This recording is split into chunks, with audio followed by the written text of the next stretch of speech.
Hello, everybody, and welcome back tonight. We had some technical difficulties with EVMux. I had to restart my browser. Hey, it's talk to EVMux. It's their server.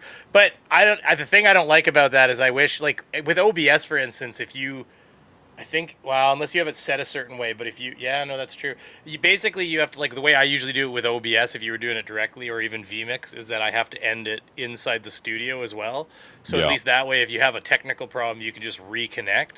The only thing I don't like about this is the fact maybe that's an option we just don't know about. Either way. So how's Johnny doing today? How are you doing? Oh, I'm exhausted, but it is what it is. We are here, and we're going to continue the discussion on why the apps suck. I'm going to preface the same thing I said last time. There's a lot of attention in this video. I will say one thing. This actually video, in the same vein of what I was about to say. This video, it's funny. It starts out with the Lost Boys report, and it slowly migrates to like all the things that maybe a certain sex even are doing wrong in the dating market. I don't think they did that on purpose, but it migrates its way over slowly. I guess they're pretty quick too. I don't know about slowly. It's a 2.5 hour long video and 35. Well, you're right. They're there by minute 10. So it's hard to make it not seem like it's attacking, like women or something like that. But that's not our intention. Our intention is to just talk about it. There are things to talk about, obviously, in that regard. Dating's a huge subject, right? Yes. I think that we've already kind of talked about. By the way, we also had a subscriber after last show give us an idea to talk about the IDEA program, I guess, with it's like cuts to the Department of Education. So that is something that we are going to talk about in the near future, hopefully. But what we wanted to talk about next week, just so everybody knows, is the unextincting of the dire wolf. And just to give people a 10-second background here, I have a quick... Oh, I have to reconnect the screen just because I made the... you did the... Here we go. Yeah, because we did that, so that's okay. So I have this just for a quick 10-second idea of what we're going to be discussing next week. Okay, everybody? So check this out.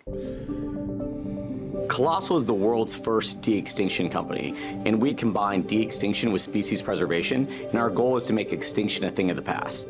Colossal Biosciences develops cutting-edge technology to protect biodiversity and reverse cause extinction. People think it's a scary word, de-extinction. They immediately put us with Jurassic Park, and it's not. I mean, it is, but at the same... Come on. We don't think that they're going to make Jurassic Park. However, now that you say that, that is actually the first thing I want them to fucking do now. Yeah. Well, I mean, I don't care. The movies may have gave us I don't care. We can do better. We can control these beasts. Okay. I don't think so, Tim. No, but the second I saw that we brought dire wolves back, the first fucking thing I did was like, oh shit, here we go again. It's like the Gray. Did anybody see the movie The Gray? Oh yeah. Oh my God! Can you imagine with dire wolves? It would have been 10 times better. It would have been more dire. I'll let myself out. That's okay. If you hear a slight background, kind of active mic sound, that's his fault. That's my fault. But he'll we're gonna work on that. He needs a piece of equipment, so it might not be immediate change, but he's aware. Yeah, I'm aware. So. Real quick, before we get going here, I just want to say thank you to Paul's Heart Attack Support for becoming a member, or was he already a member? I get more information on YouTube for that. Welcome to the Woodcutters. Thank you very much, sir. There is a poultry selection that I hope to improve of emotes down at the bottom that are from my old logos and everything that I've never adjusted. There. What is that in your cup? That is my. Oh, this is my. It says "to the moon and back." It's they love me to the moon and back. Yeah. What is that you're drinking? Are you like crack cocaine, liquefied? it's methamphetamine. No, it's just a nice coffee. It's got a good. I've got a spoon in it though. My grandmother hated that. She thought I was gonna put a fucking eye out. She's like, "Take your spoon out of the cup." Fucking drinking with a spoon in my face. Yeah. Yeah. No. Is it just me, or does that company sound like super evil? There is something. Johnny. They are super excited to bring back direwolves. Telling you, man. They're the same company. They made the woolly mouse recently. I think people might have heard of as well. Yeah. So I know was, that we were talking about this earlier today when we started talking about the direwolf thing, and it's funny because they talked about the woolly mammoth like 15 years ago, and I wrote a science fiction short story that won. So it was so good that it won me an A in my science fiction class. It was English class. We had to write papers, and I wrote this story. And like, oh, it was voted on by my peers as well, by the way. And I'm like, oh, great, kids, you did the best. You get an A in the class for the whole year. I was like, I was gonna get an A anyway, but whatever, I'll take it. Fuck, that was so self-serving, but I don't give a shit.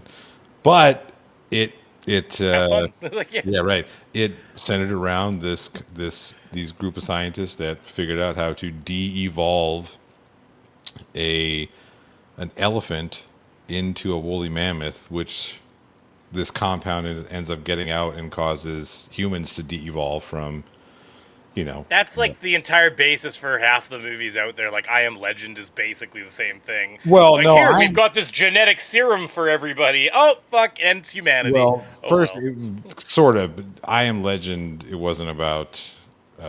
I guess the film's a lot different than the short story. But I never read the short story, but I mean, you get it's still the same thing. Good intentions, always. Yeah, it was always good intentions. But that's like a central theme in science fiction: good intentions leading to bad outcomes. But that's like you find that in science fiction stories everywhere. I mean, that's just like Johnny's bigger than me. I don't like it. How am I bigger than you? Well, I do weigh a little more than you do, and I'm taller. No. We're not talking about. We're not getting into like personal weights or anything. I'm just.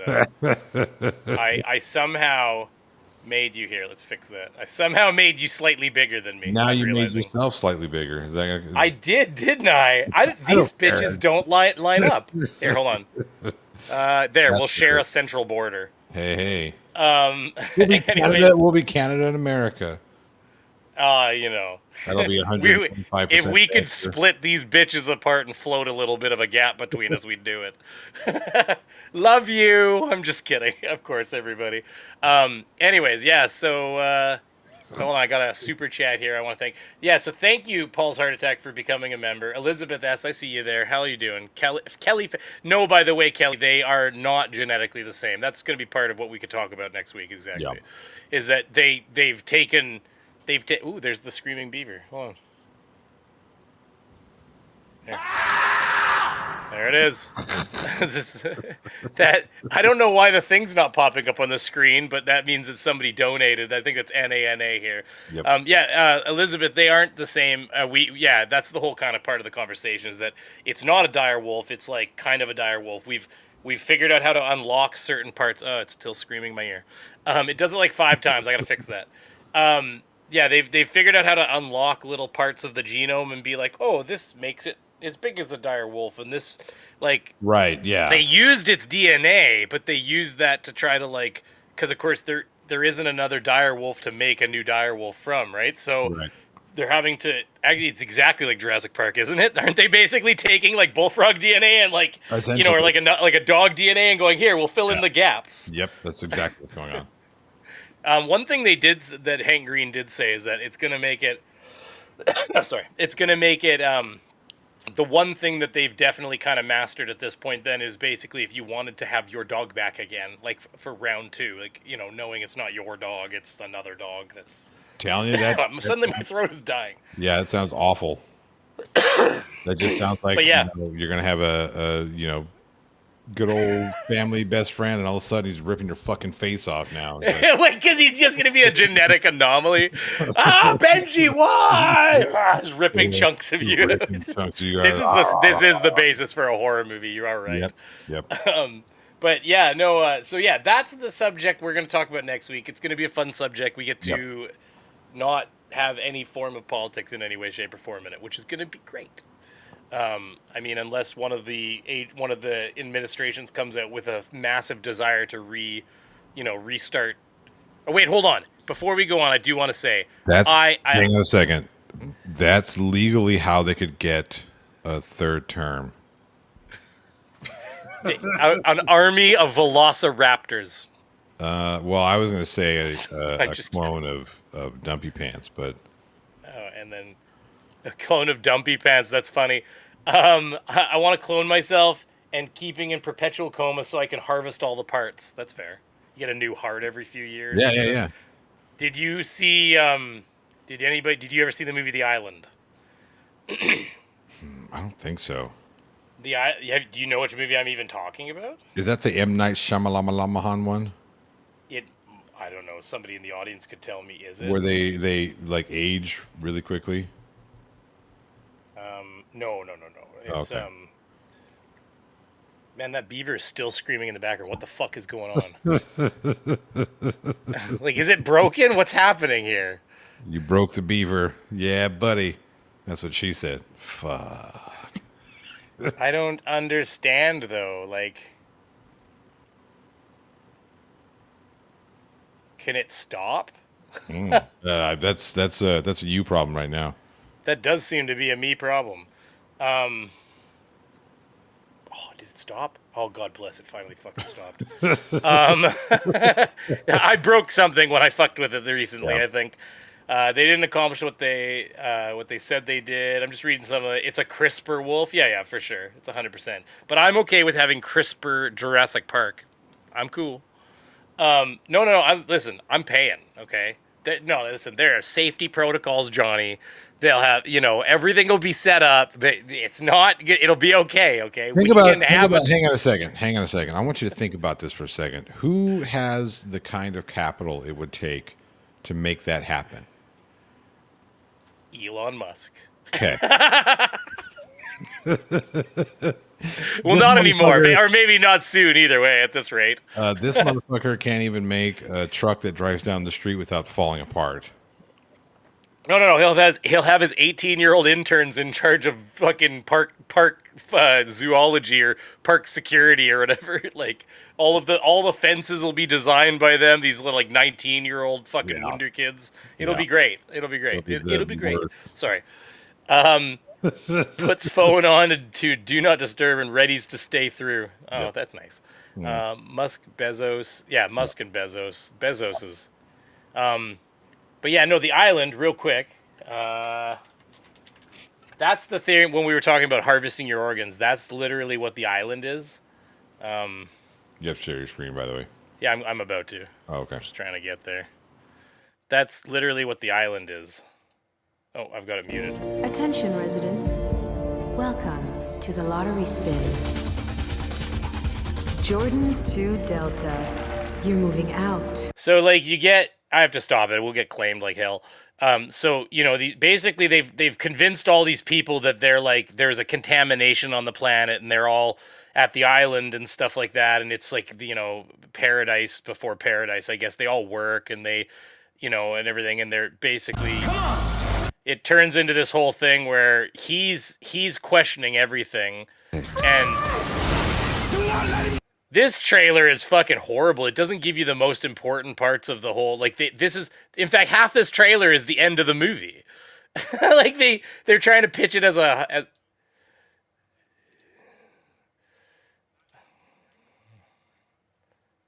wonder if this is the one I want because there's different trailers, eh?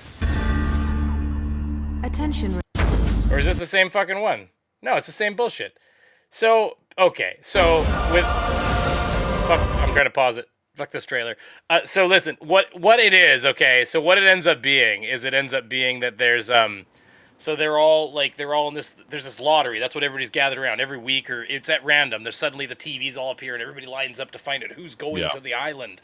And I guess the island is this last piece of like land that's not contaminated, and you get to go and live in this paradise, and it's basically heaven, like in more way than one, because he discovers, spoiler alert everybody, if you haven't seen it and you want to see it, then this will ruin it a little bit for you, but basically they discover, because he sneaks out and stuff like that, and he discovers that like they're harvesting them for their organs and stuff. And like the one person's always complaining like, oh, well, how come the pregnant women always get to go to the island? Because as soon as the baby's about to come out, they're like wheeled off, like, congratulations, they get like a free pass to the island.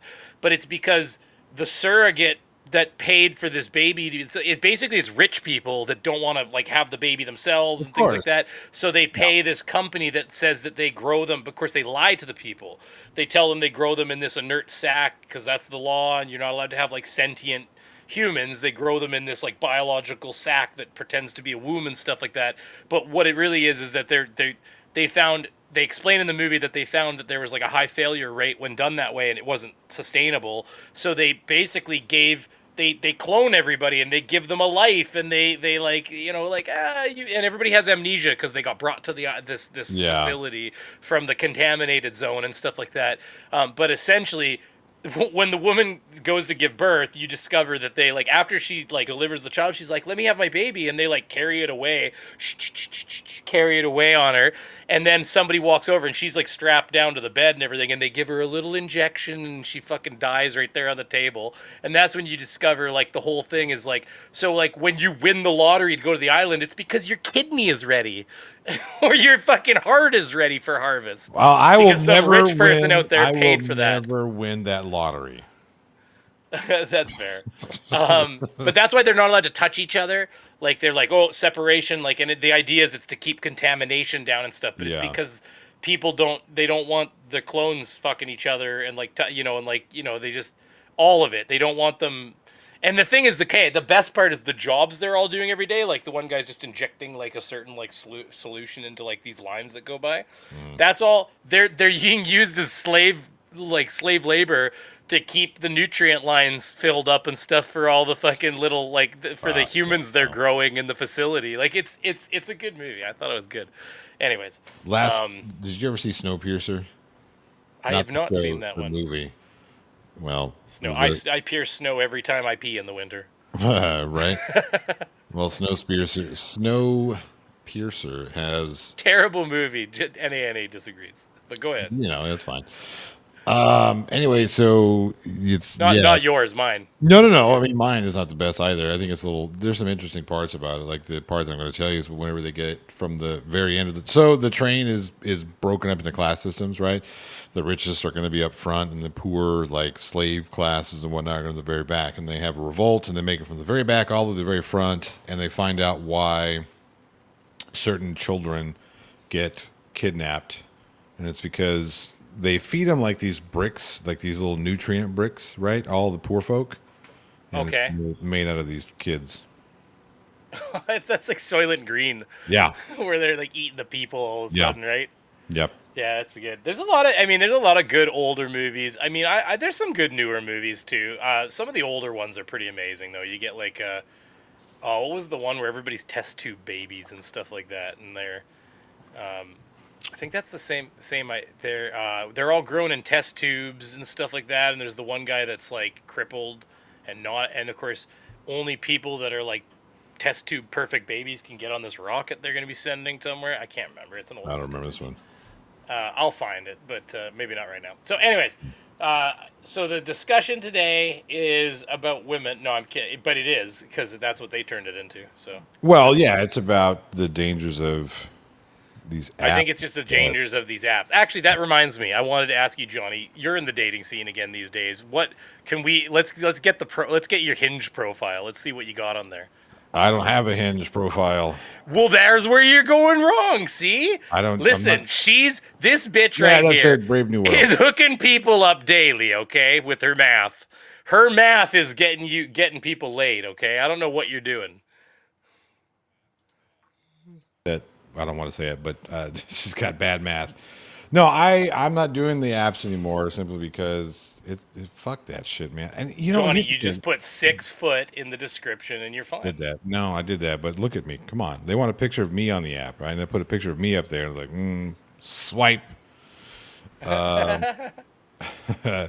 No, so here's the thing. I think these apps have really hindered our ability to talk to people. Like, I don't know how to talk to people anymore when it comes to, like, oh, hey, it used to be it was you walk up to them and, hey, Prosecco, you walk up to them, you say some stuffs, and and then, hey, what's like go to dinner or some shit like that. Gattaca, that's the one. Yeah, Gattaca, that's the one. Thank you very much. Yeah, that's the one. But yeah, so I think part of it's because of these apps, right? You have these people just like fucking shopping the Sears catalog and need it, got it, want it, don't want it. You know what I mean? So it's really hindered our ability to actually have human interactions that result in, Johnny, I'm going to tell you a secret, okay, Johnny? Okay, listen. So there's the places you meet your wife, and there's the places you meet the No, I get this. I was gonna say something derogatory, but what I was gonna say is you don't care about human interact. Sometimes you do, right? But other times it's. I'm not gonna say what I was gonna say. I was just gonna say it's about. Listen, sometimes your penis needs an introduction too, like, and that's all it's about. It's okay.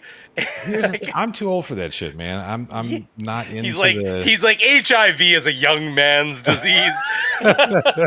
No, I'm too old for that shit. Oh man, it's not like maybe 20 years ago. Sure, let's meet up and my ugly can meet your ugly, and we'll see how it goes. But I'm just too old. I mean, there's a lot of that going on in Hinge, but I understand where you're coming from. Yeah. I see. The thing is, I don't know, because if I get caught, and I say caught, Hinge and Tinder didn't exist before I got married. So I don't even know which way you fucking swipe, to be blunt about it.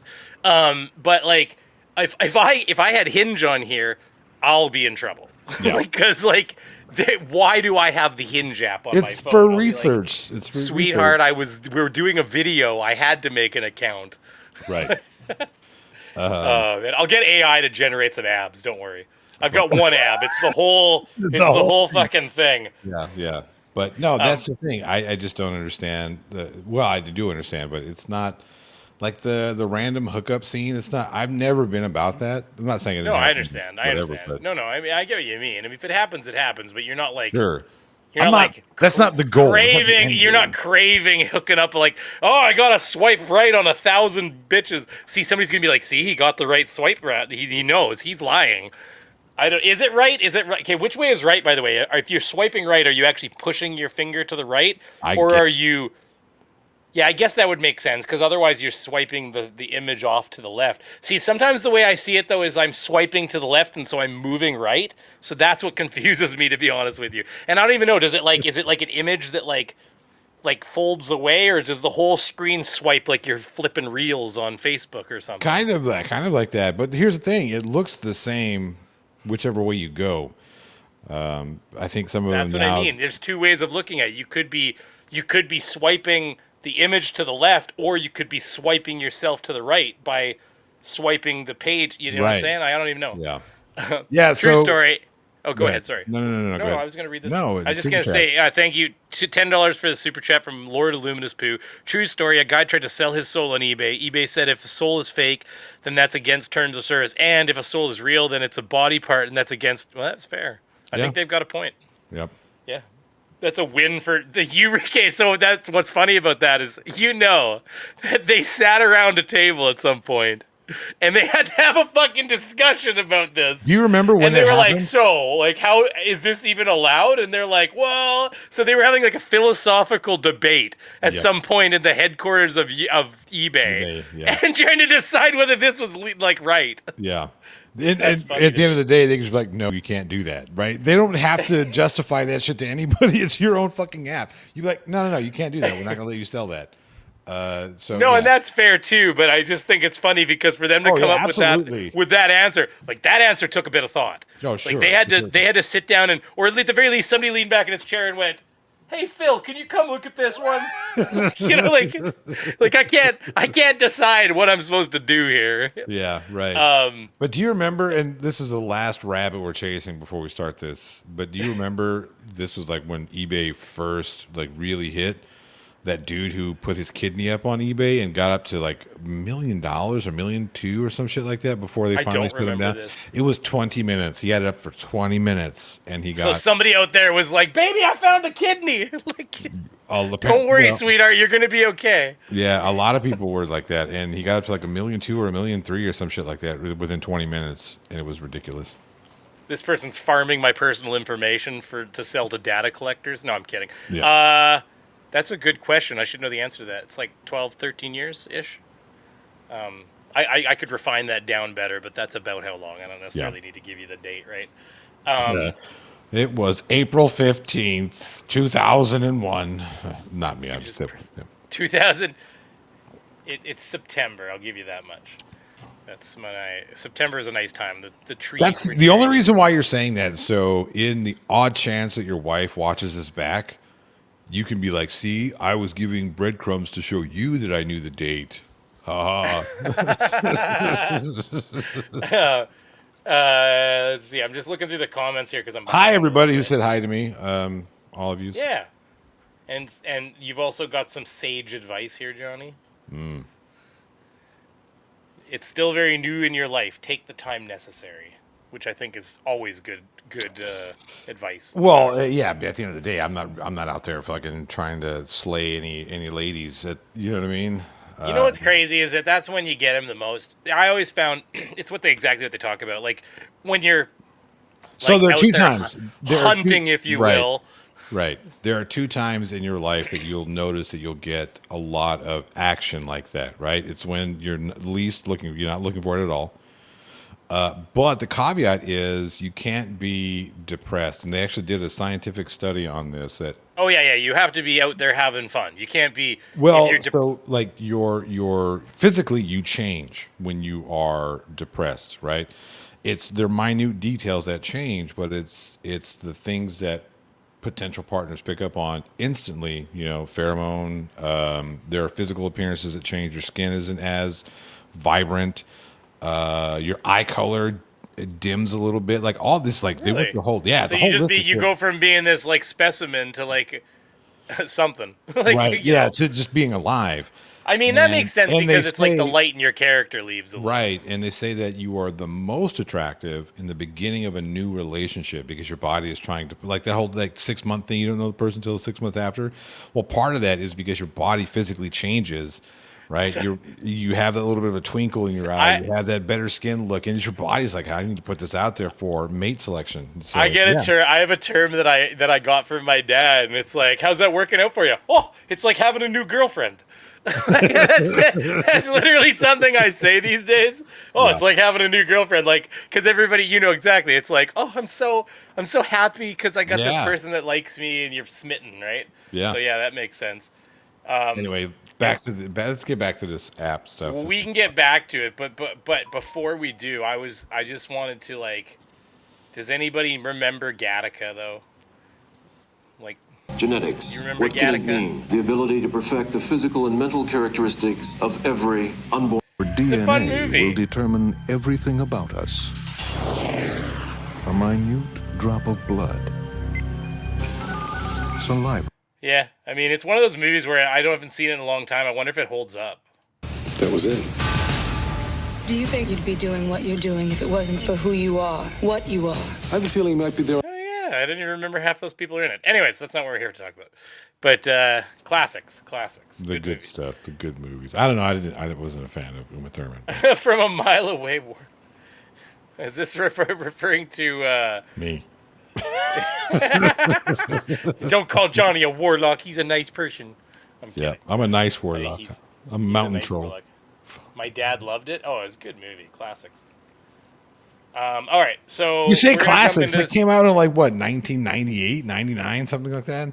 I came out in the mid '80s. I mean, it's not. For me, it's a classic. I mean, what's funny at this point is Fast and the Furious is they're on Oh yeah, Fast and Furious. We watched one of because we're trying to catch up. We had kids, right? So we're way behind on movies. But we were watching one of the Fast movies just recently, trying to get it back up there. God damn, they become fucking fun. Like Hobbs. Did you say Hobbs and Shaw? Dude, no, I didn't. Did you see Hobbs and?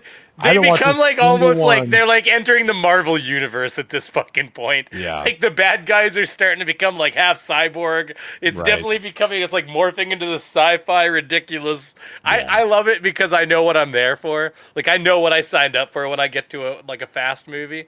But and plus, you know, I was there for like I was at the drive-in theater, okay, because my hometown still has one. And I was at the drive-in theater watching Fast and the Furious. And of course, it was funny because when the movie was over, because we're all a bunch of teenagers, right? So like everybody's like revving their engines and peeling out and stuff. Yeah. The one guy I know, he it's dark, right? It's like 1 a.m. He takes the wrong turn, thinks the road chunk is there, right into the fucking into the cattails. Whoops. So everybody's driving by like, "Bye, have a good night," as he Yeah. calls a tow truck, basically. Yep. But it's because he was trying to like everybody's burning around, right? So people being idiots. Anyways, all right, we've got this video here, so we'll just jump into it. Now, where we left off was, this is not it. There you go. Where we left off. I like her hair. I think she's pretty. I mean, I never claimed you said she wasn't pretty, but I'm just saying I think she's pretty. She's got a right pretty mouth. You gotta lean back in your chair when you do that. Hold on, you gotta lean back in your chair and you gotta rub your navel while you say it. Yeah, right, yeah. Sorry, I just caused like a visceral reaction probably in some people. Exactly. They're like, fuck this show. They threw their shit at the screen. Anyway, so we were at the point where it was talking about data shows that only the top 10 guys are getting dates, and women are generally speaking all dating the same men. And I'm gonna just play from here for now because I'm pretty sure this is exactly where we left off. If you haven't seen part 1, go check it out. It'll bring you up to this point, but otherwise we're not far into the video here. So, and then we're just gonna start talking about shit. So here we go. Nothing that proves that you're going to have a successful long-term relationship if the guy is higher. I'm married to a short king. I love it. I feel like I really found this gem. And I think that so many women are missing out on great. Oh, so everybody gets context. What they were talking about 10 seconds before this is how most of the women on the Hinge app are actually setting their height filter for 6 feet, and only 14% of men are above 6 feet. So, you know, basically she said that because she's a dating coach too, as well as a Hinge. She works at Hinge with data. And so what she was saying is that like she tells a lot of the women she works with that they're actually basically putting bouncers at the door that are stopping anybody who's not 6 feet from getting in. And that's what led her to like, I'm married to a short king. Potential partners because of things like height. Scott's point as well about they will date one of the men in the top 10%. Yeah. Sleep with him potentially, and then that kind of adjusts their standards, and they expect all other men to meet that standard, but there isn't enough men to meet that standard, is there? I haven't specifically heard that. I mean, there is a lot of evidence around a sort of mating that people sort of have. I mean, it's nice to hear her bucking a comment from Scott. That's for sure. Sense of how attractive they are and that they end up with someone similar to that. But a sort of mating is different than hypergamy, which is really this idea, as Scott said, that women tend to date horizontally and up, and men date horizontally and down. So if you have 2/3 of women who are college grads and 1/3 of college grads who are men, and some of them are going to date women without college degrees, you truly do have this dating crisis where there's just not enough men to meet this hypergamous mating. Again, you can't tell women to lower.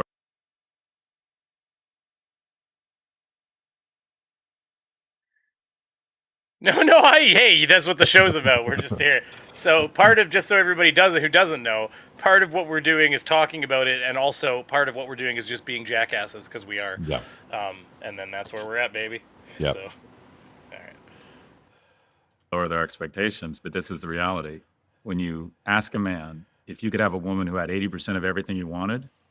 This is opinion. I'd have to see data to back up this point before he continues. Okay. I mean, this is the thing we're talking about, right? So again, anybody, if you hear, just because it's said in here does not mean that that's our opinion, okay? And you're welcome to ask us what our opinion is, but I don't want people thinking that everything said on this is something we believe. We are discussing this. 75% say, yeah, I'm on board. Mm-hmm. When you say to a woman, a man has 80% of what you want, 75% say that's not enough. But if you, but even look at the media. Right. Okay, this part I agree with though. No, not what he just said. What he's about to say. Continue, please.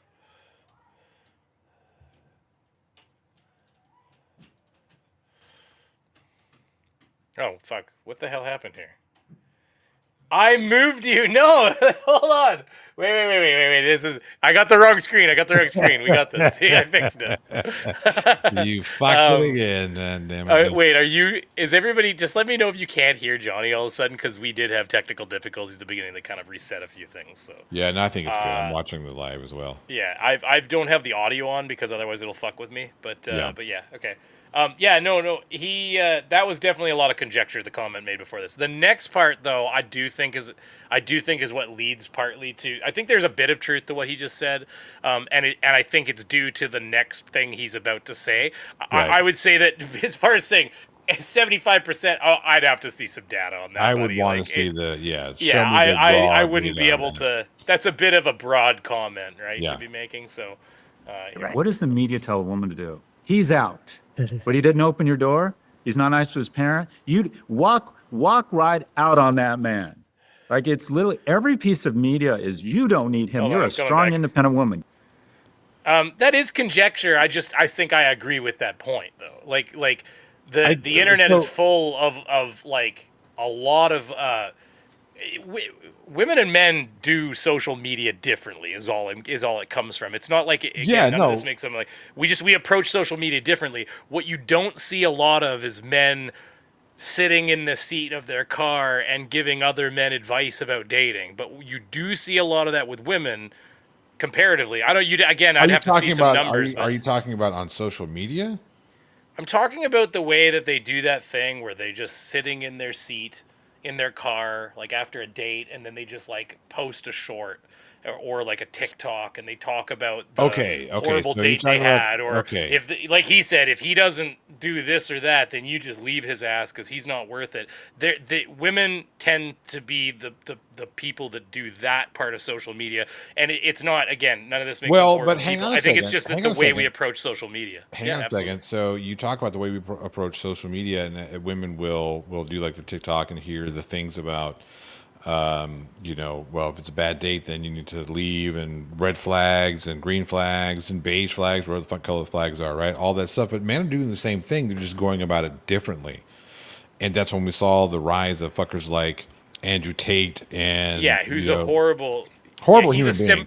He's a symptom of some of the things that are occurring. Some of these men that are in the lower 90% on the apps that aren't getting the dates, because by the way, in the previous episode, she went over a bit of data. She works at Hinge, and she did support the data that only a certain percentage of the men on those apps are actually getting dates, and the rest of them are essentially being ignored. So what she said in that portion, which again, I implore you to go look if you didn't see it, she talks about how that's forced, they all basically feel like they're not getting any attention. So then they go online and they find these groups and role models. And of course, the groups they're finding are not the groups that society really wants them to be in, because so that's where a lot of this red pill bullshit is coming from. And that's kind of where I was going for it, right? So we're talking about how women will do the like you said, they'll go on and do the TikTok video, whatever, record their TikTok video talking about their date, and get the bad advice or the advice from other people.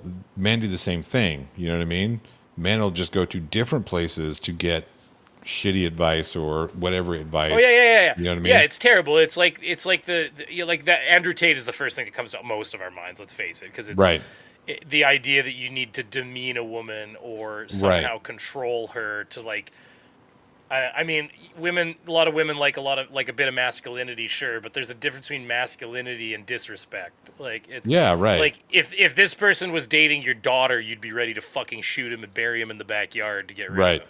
Exactly. Like, this is the thing. So, do you really want to be that person? Like, that's so. Well, so the only thing, like, if you have a daughter, could you imagine treating a woman like that and having a daughter? What the fuck is going on with your mind?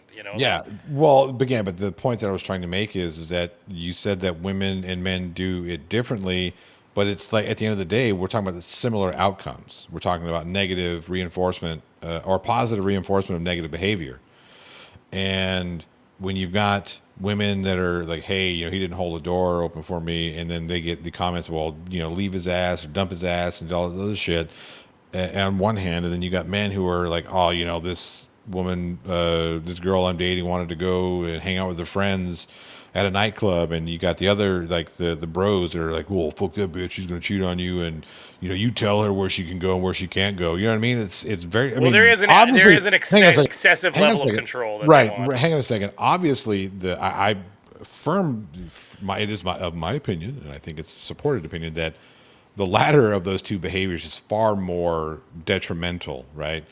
One is just women having maybe a little bit too high of a standard when it comes to, maybe, I say maybe, because again, whatever your standards are, your standards, but the other one is definitely something that is far more egregiously wrong for society in general. Because you're right, if my daughter come home and said her boyfriend was treating her the way that these fucking bros do, time to go get a shovel. I mean, and this is the guy that's like, I don't treat women like that, but he has like, and you know what? Maybe he's playing a persona. I mean, if that doesn't tell you the guy's a fucking character more than anything, I don't know what would. Yeah. So either he's a horrible human that treats women like that, or when he's giving men these coaching sessions and telling them that he's just playing a part. But I mean, I have a hard time believing that he's playing a part and having women accuse him of roughness. Right.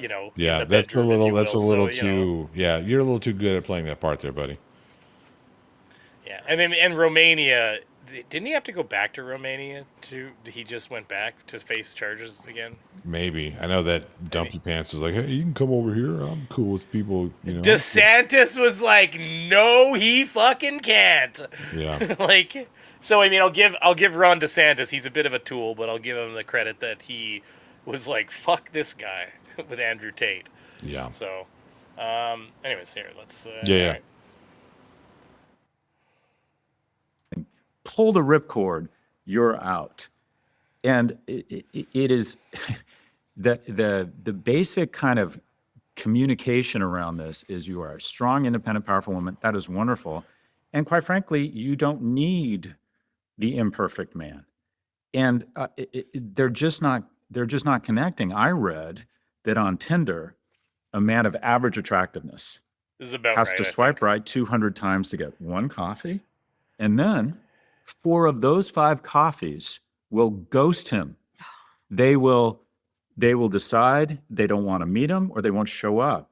That means a guy of average attractiveness has to swipe right 1,000 times to get one coffee. Now, what does that tell that guy? Now I know which way swiping right is. See? So you're actually swiping the image. See? Like, he knows. So you're swiping the image to the left so that you move to the right. See? I had no fucking idea. It could have been that you're throwing the image to the right. I have no clue, but now I know. Women don't value me. Women. I think there is some validity in what he's talking about. No, this has been shown. I think that one of the other dating apps a few years ago gave these same... Well, sure. They released their numbers on swipes, and it was the same thing. It was like, right. You have to swipe right like 1,000 times to right. compare. That's not the point that I'm trying to make here. The point that I'm trying to make here is when we're talking about like the ghosting part, right? That's kind of like reinforcing where I'm at, because what's the point of participating in these apps if I'm just going to get ghosted 4 out of 5 times? Like, if I have to swipe 1,000 times to get one fucking coffee, you know what I mean? And it's because and that's part of it. Hang on. Go ahead, please. It's because please. we have gotten away from, we have disconnected from the human interaction portion of this shit. You know what I mean? Like, if I didn't, you know what I mean? Here's the thing, and this is kind of where I'm going to extend a little bit of whatever to a little bit of who gives a shit to this gentleman here, because when he talks about how men interact differently than women, think of it this way: if I get a date with a woman, right, who is, we'll say she's more attractive than me, which is not difficult to do, mind you, but I feel the same way. It's okay. if I get a date with a woman, like, not about you get it. I know what you mean. Yeah, it's cool if it'd been about me anyway. It's fine. But if I got a date with a woman and I just didn't fucking show up, I ghosted, I'm a fucking jackass, right?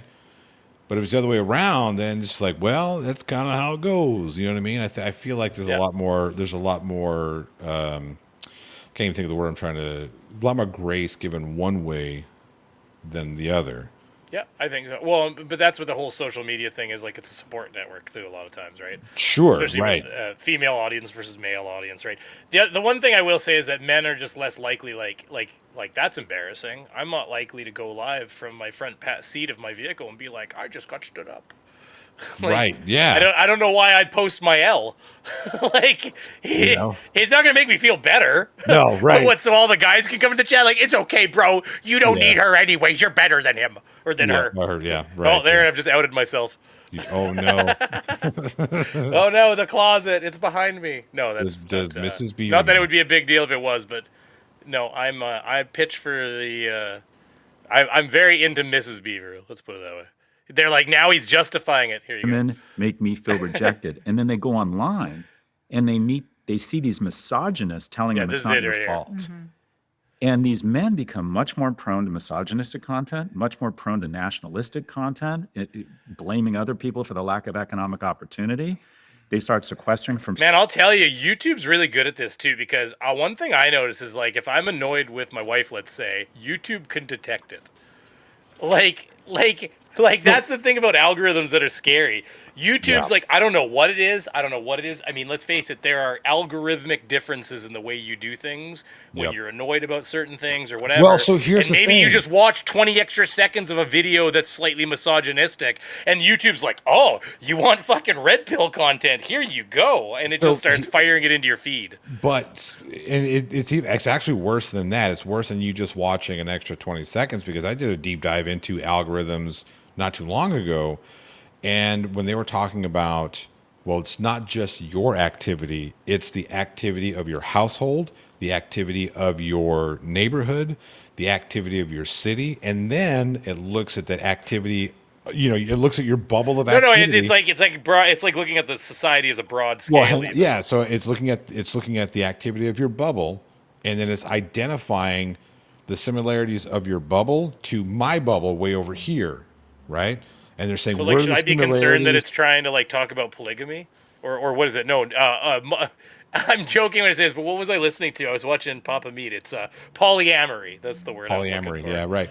It's like, man, I'm getting a lot of stuff about polyamory. It's like, it's trying to give me hints. So what happens? And it's not just your. It's like your neighbor's down. Right. DTF right now. Like. Yeah. Are you sure you're not interested? And that's the thing. It's not just about what you look at. It's also about where you go. So, right, if you access it, this is why, joining Wi-Fi networks that aren't yours can be a little dangerous, or at least a little concerning, because if you think about how your data is collected, and there's no like cookie data, there's no real like law in the States, anyways. Which is crazy. Yeah. That determines what. Well, you guys are the worst, almost the worst in the world. We have slightly more laws over even than. Yeah, than but you the problem is the cat's out of the bag now. There's no putting that cat back in the bag, none whatsoever. Right? We're here. We can make laws now, but that's not going to stop the data that's already been collected, the training that's already been done. Yeah, 100%. Tim Hortons. They got in trouble in Canada. They got because it's a Brazilian company these days that owns Tim Hortons. It's not even Canadian really anymore. Yeah. But they got in trouble, like super in trouble, because they, you have the app. The app gets, you scan the barcode when you buy your drinks. It tallies it up, and then you get like free drinks, and it builds points. You can get free stuff. Well, who doesn't want free stuff? I mean, that's fine. They got fucking super busted because the app was tracking everything you do. Yep. The app was tagging your GPS, and it was like, even when you weren't using the app, it was tagging your GPS periodically. It was checking. They had put basically like security, like, you've got like geofencing.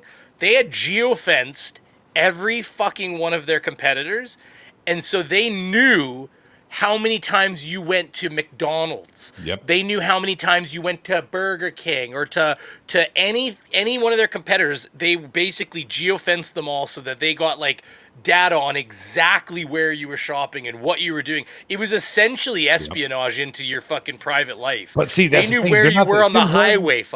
Tim Hortons isn't the only one. That's one of the reasons why now, whenever you go to a website, you get the cookie, like what cookies do you want to allow, what cookies do you not want to allow, and all that shit. Because similar things were happening here in the States, right? But it doesn't matter, right? It doesn't matter. You can say, no, I want to opt out of all the cookies. The fact is, there is a collective understanding of where you are with your device at all times. Whenever you access a network, regardless if you allow the cookies or not, you're still turning over some of your data, like your IP. Even with a VPN, there are ways to get around VPN access or VPN blocking. But yeah, I don't know how they do that, but I mean, at the same time, but it's just data through the line, so you encrypt it a little bit and you collect it on the other side. Exactly. Yeah, 100%. So, when you've got these people talking about, and you don't even have to be the one looking up the red pill stuff. Somebody in your household could be, like your wife could be looking up the red pill stuff because she heard somebody at work talking about it. Right now, because the network had that activity and it wasn't yours, the network is going to be like, well, maybe this other person who accesses the same network because we can tell that they live in the same place, or they at least frequent the same place enough that they might have similar interests. So now let's test the waters a little bit and put a little bit of that red pill stuff on yours, Brainy. We're going to put it on our Beaver. Damn it, I did it again. So should I be concerned that Pornhub is trying to show me cuckold stuff? Yep. I'm joking. 100%. I mean, maybe I like. Listen, I don't want nobody's touching my wife with me nearby, but I'll watch somebody else's wife get fucked. I don't give a shit. That's their problem, not mine. So, I mean, right? It's kind of hot, actually. Not if it's mine. If it's yours, it's fine. I mean, Hey, listen, if that's what you're into, one thing I will say is it's a free cameraman, okay? They get all the angles, okay? That whole, setting the camera up on over there. They, next thing you know, the sun is obscuring it. None of that with a cuckold video. They got that bitch in. Oh, no, we got a just angle here. Yeah, fuck. So, anyways, all right. On that note. Yeah. So all I'm trying to say is there are some things you have to be very careful about, because that's just the way the quote algorithm works. Did I mention this is an NSFW fucking stream? Nope. Well, it is now. So. Society, I worry that we are literally evolving a new species of asexual, asocial male. And if a man by the age of 30 hasn't either lived with someone or married someone, there's a 1 in 3 chance he's going to have a substance abuse problem. Okay, what does this say here? It says marriage is associated with decrease in alcohol, tobacco, and cannabis use. Studies indicate that married individuals generally use these substances less than those who are single, divorced, or separated. So it says they get it from a study. Well, we'd have to look that up then. Okay, I'm listening.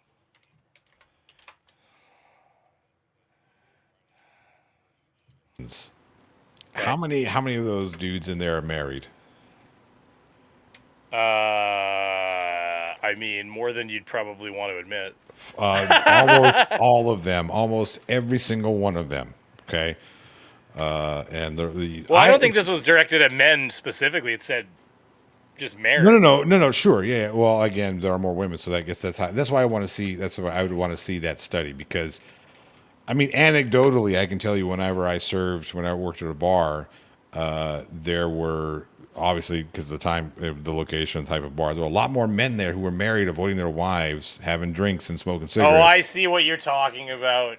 Yeah. It's like, yeah, but isn't that different than the club?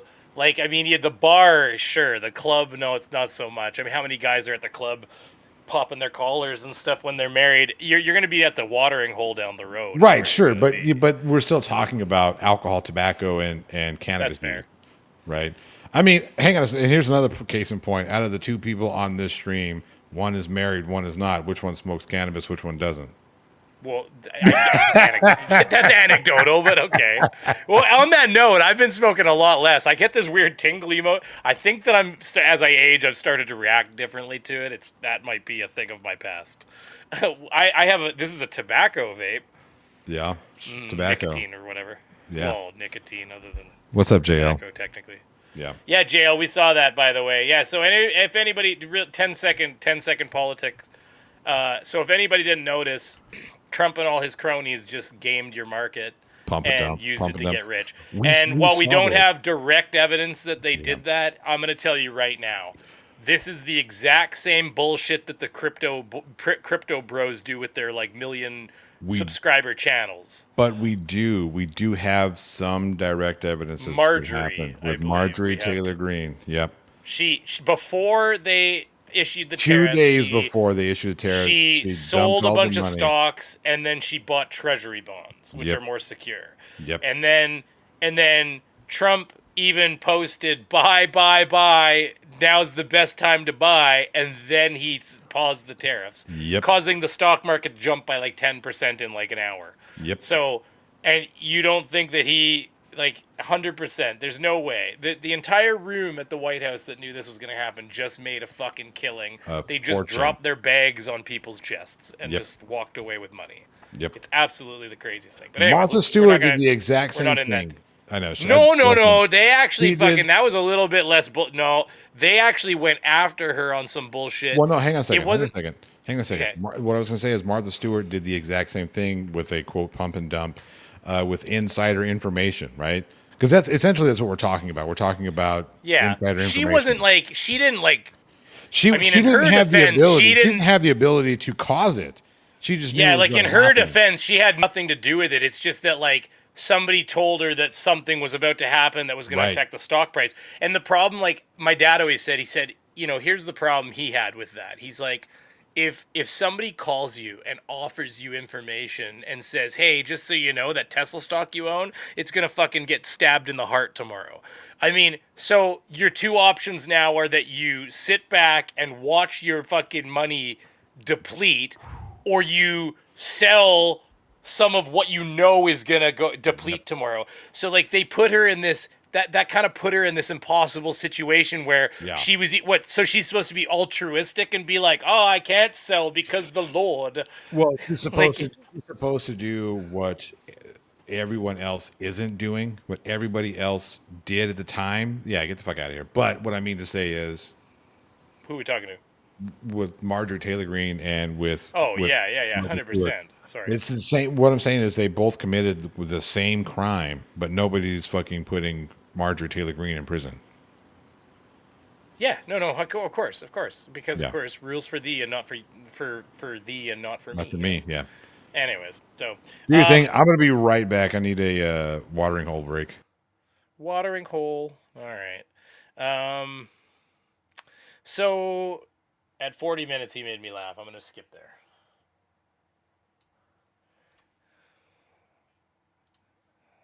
Choose the basis of evolution is seed trying to get everywhere, men, and women deploying a much finer filter to select the strongest, smartest, and fastest speed. So men need an environment to demonstrate excellence. And you hear these women talk about it. He was kind. He was good at work. I liked the way he smelled. He was funny. Where do men demonstrate excellence? When they're not going to college, they're not going into an office because of remote work. Where do they're not going to church, they're not going to temple. Where does a woman have the opportunity to fall in love other than these baseline metrics? And you were talking about women say, you've seen these TikToks, over $100,000, that's not unreasonable, and over 6 feet, that's 2.2% of the male population. So yeah, there's actually a website out there that you can go to where you check boxes where I wish I actually knew where it was, but basically I've seen it, I've done it, where you set a target of how much money the person needs to make, and you actually can do it for men and women, by the way. And you check boxes of like certain criteria you have, like height, how much money they have to make, and then it shows you what percentage of the population actually falls within your scope. And you'll find that like he said, if you set $100,000 a year as a baseline income, which, I mean, I don't know, we've all seen the TikToks on the street. Let's face it, they cherry pick the audience for that. Like they're not going to give you the reasonable results. They're going to give you the crazy ones, like about $500K a year.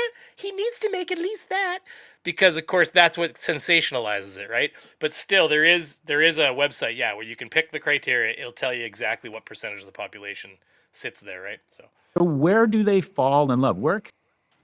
Oh, fuck. And they kind of paired off and worked it out.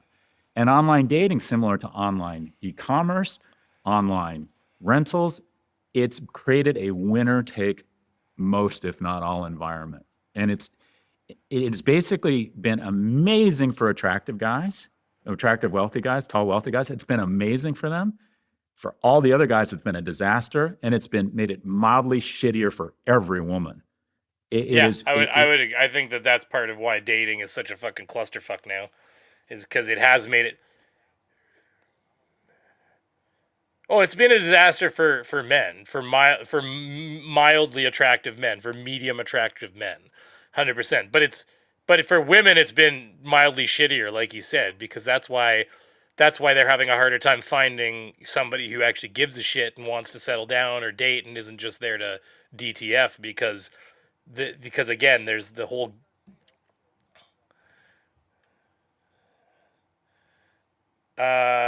I mean, that's the Hinge environment they're discussing, I think. Well, because think about it this way, I think right? they're still on the app.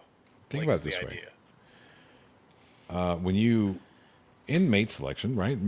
We all know that women have always been kind of like the key gatekeepers of mate selection. It's kind of the way it works, right? You see that across species everywhere, right? Yep. And Warlock says bullshit. I know a lot of guys who could never talk to a woman in person, average looking, but using written words, they are suddenly much better. You know, look, I'm not saying that. I won't say that apps are terrible all around, right? I do think that they do have their advantages for people who have difficulty speaking with other people as I am speaking, right?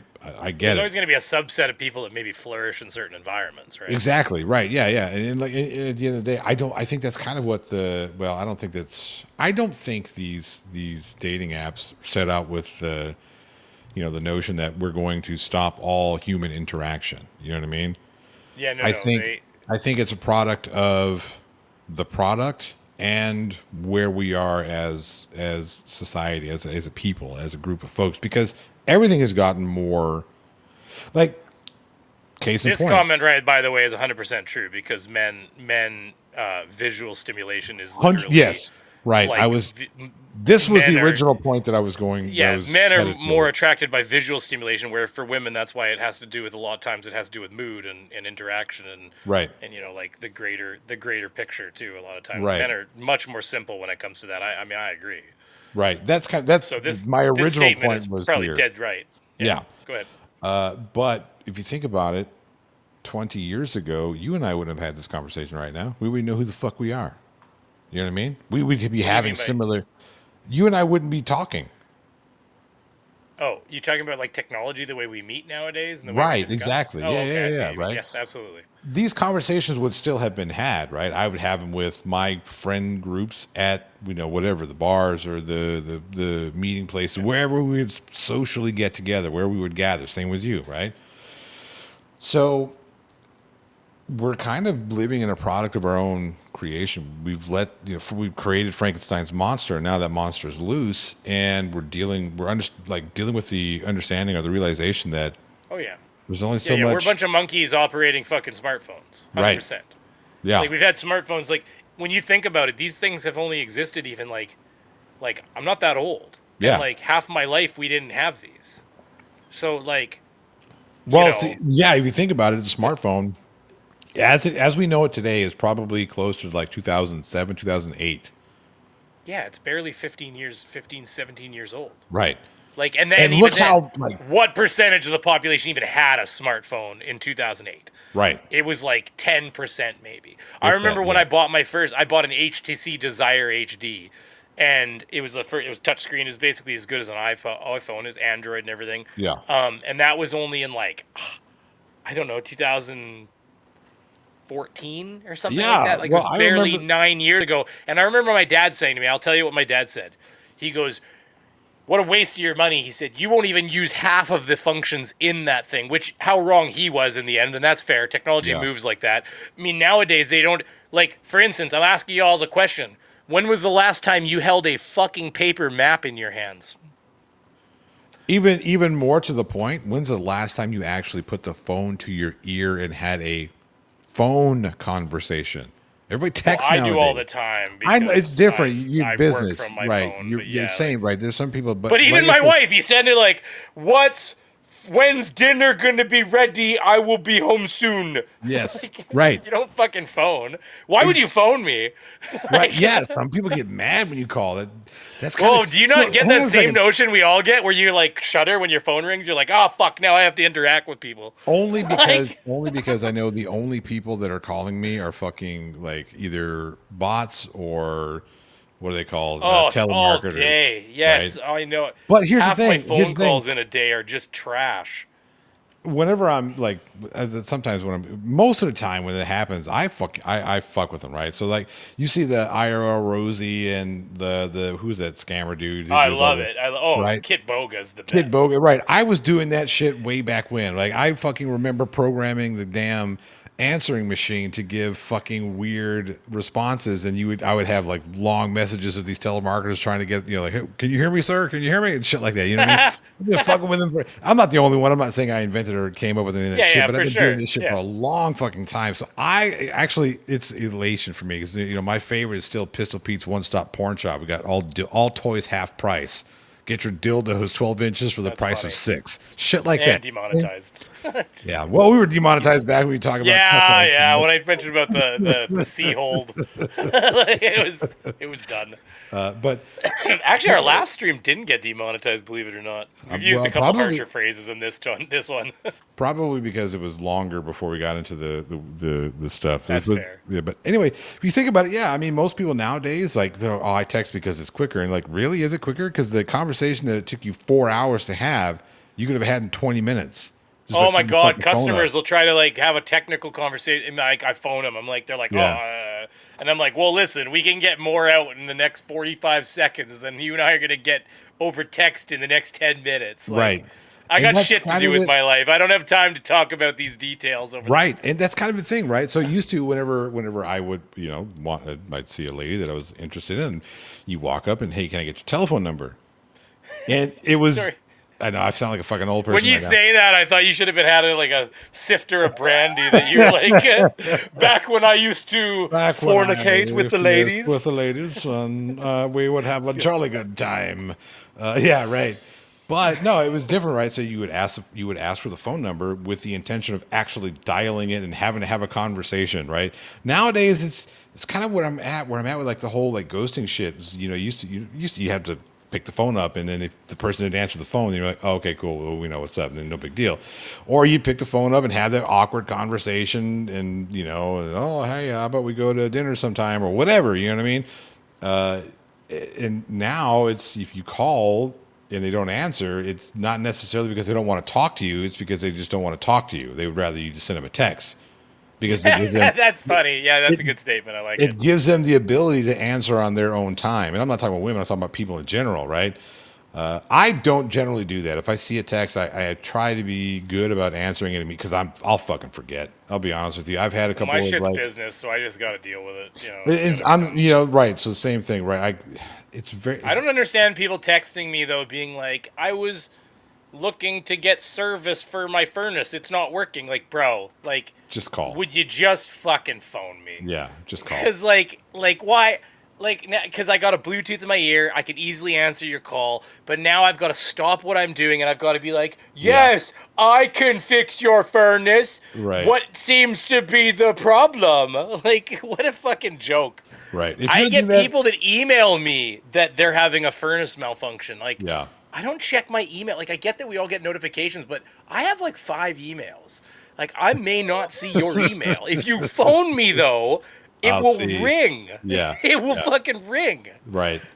And that's kind of what I was going to say. I generally don't not have my phone. There have been times where, like last night, I left the house to go do what I thought was going to be a quick, I had a fucking Zoom meeting that I was supposed to be on.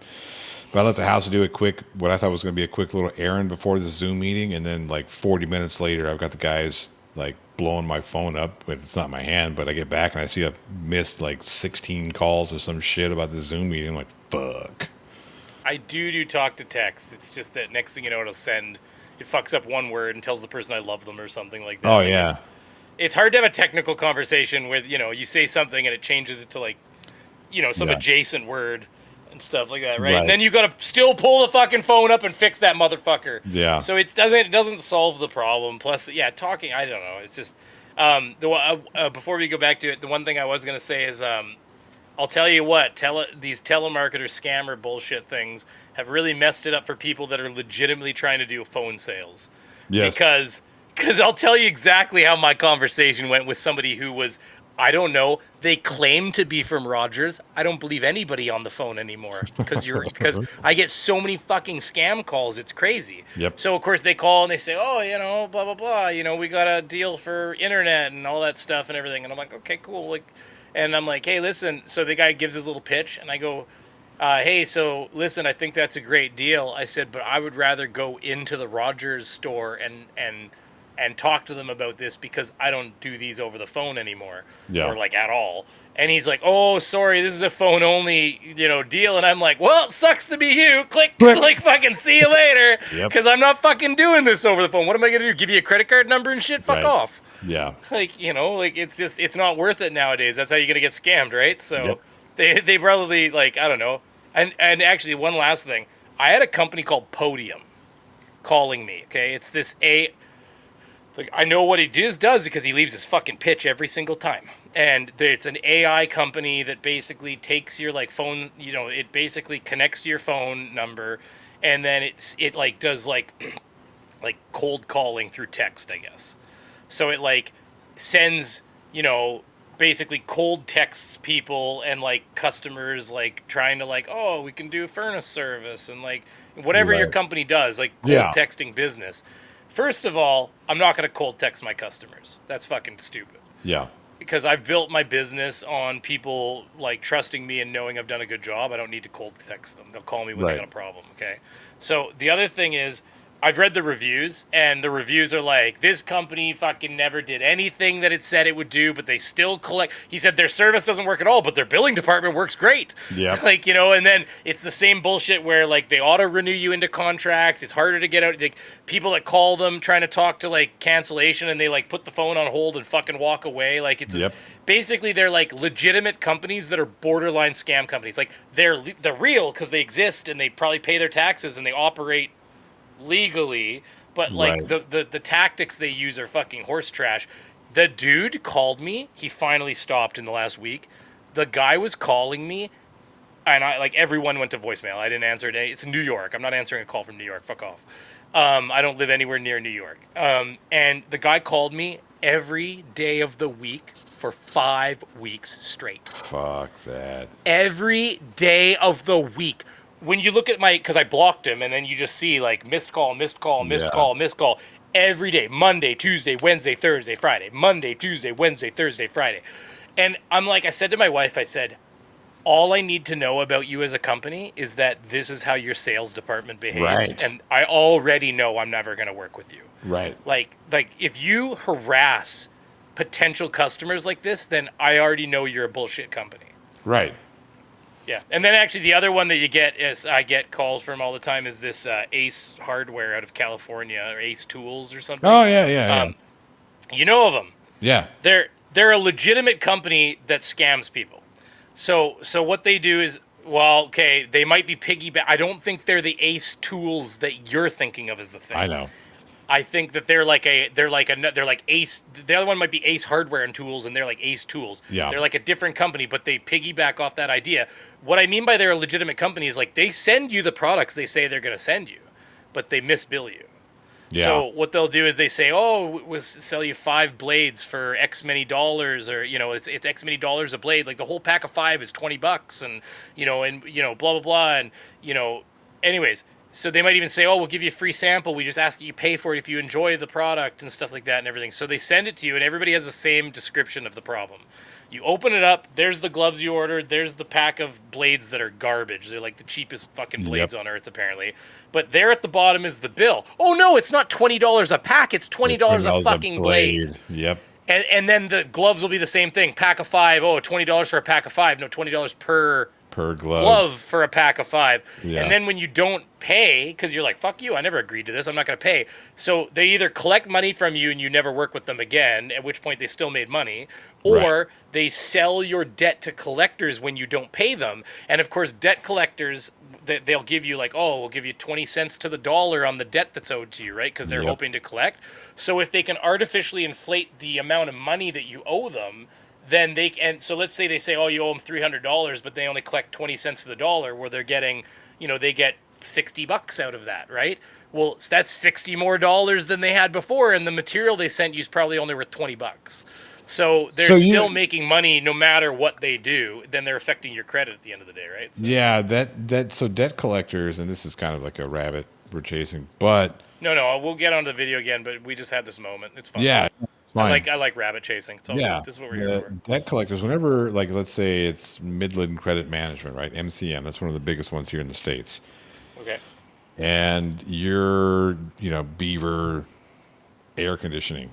Okay. Yep. And you sell me, whatever, some debt, some air conditioning debt, or a service, right?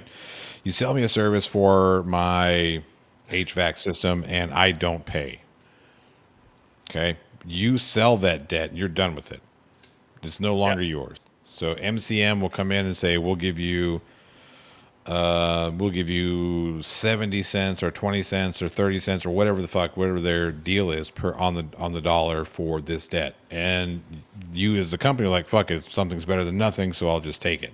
Yeah, especially if a debt you legitimately at a point where the debt's never going to fucking come back. It's never right. We know they're not going to pay. So, but the only thing is different for me is I've installed something there, so I'll lien your house. If it's right. I mean, sure. I'll lien your right. Because that's different than certain things. I can lien your house because it's something I installed.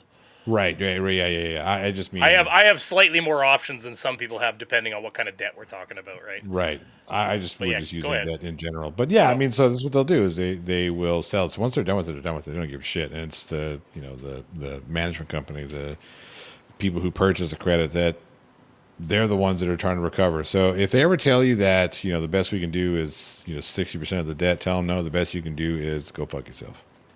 Yeah, it's not even worth it. My parents owned a fairly large company at one point, and when the 2008 economic crisis happened, one of the companies they do business with went out of business, and they owed them $1 million. When they years later, after the business was doing fine, they'd recovered from that. They're probably making more money than they were when that happened. But they don't make $1 million. That's all payroll and shit. But basically, this company approached them and said, "Hey, listen, we'll buy the debt. X many cents to the dollar and all that stuff." And it seemed like a pretty decent deal at first, but then they brought it to their lawyer. And handed it to the lawyer and said, "Hey, should we be agreeing to this?" And the lawyer essentially got back to them and sat down with them and said, "You'd be fucking retarded to sign this thing," because what it said in there, and this is the kind of bullshit they play. So never sign that shit without talking to a lawyer first, potentially.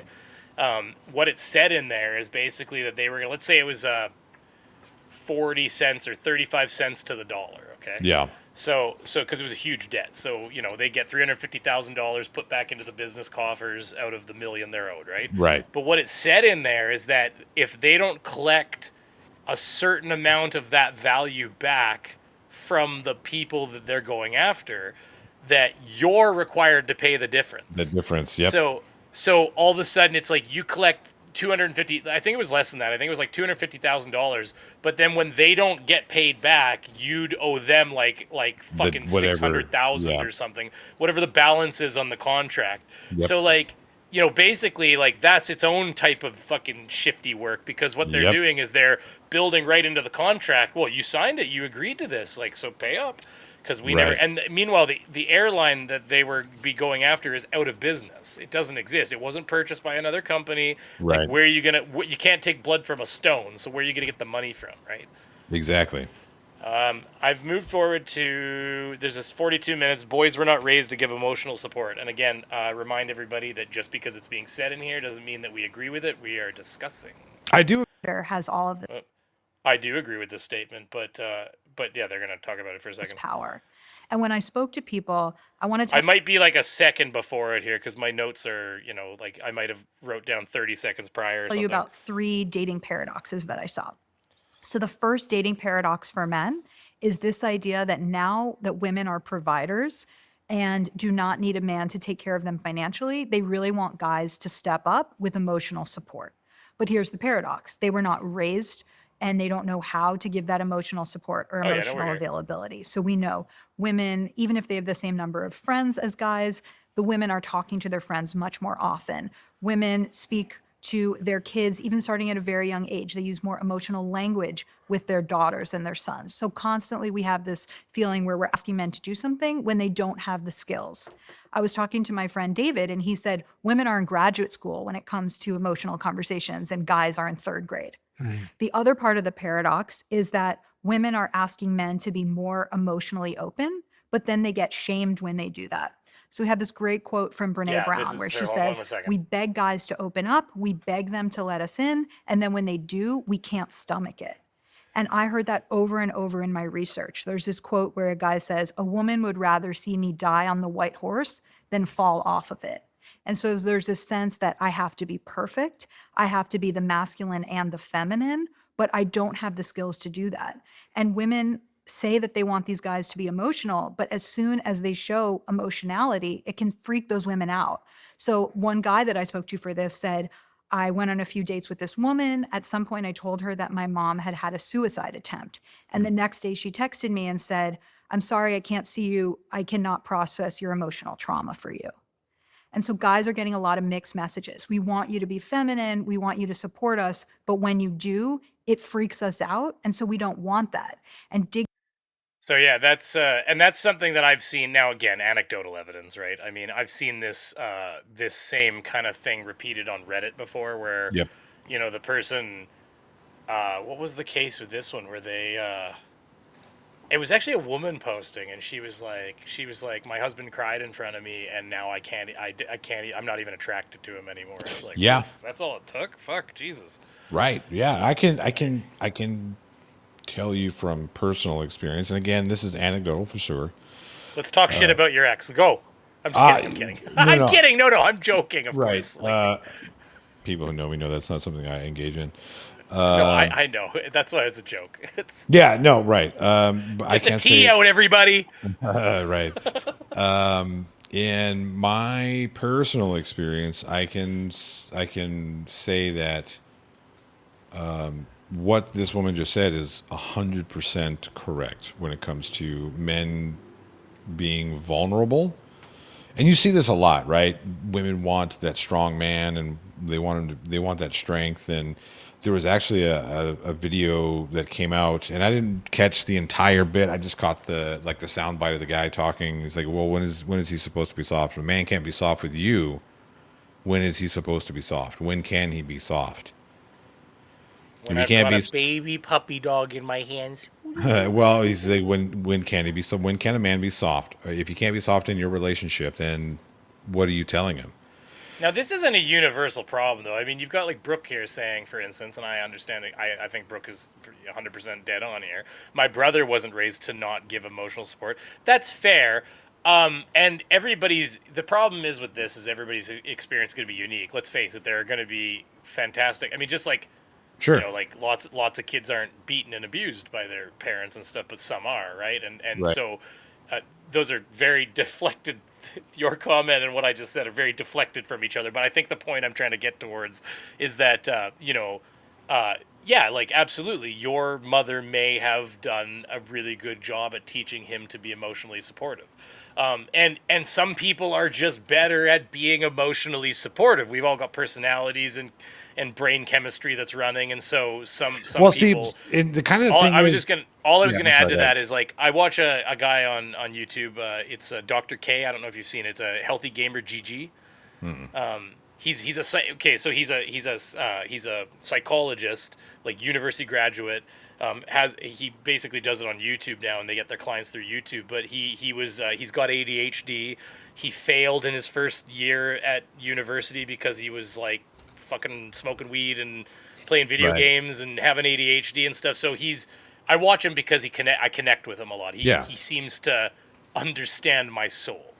But he was saying in this same conversation, and I wish I had his queued up right now, but they're like long live streams. So he was saying that men are, not generally, like, anger is the first emotion we have at our disposal. It's part of what makes us sometimes frightening to some people, and it's what we've been kind of slowly being, we're trying to elevate as a species above that, and that's, but basically, like, the most accessible emotion to men is anger.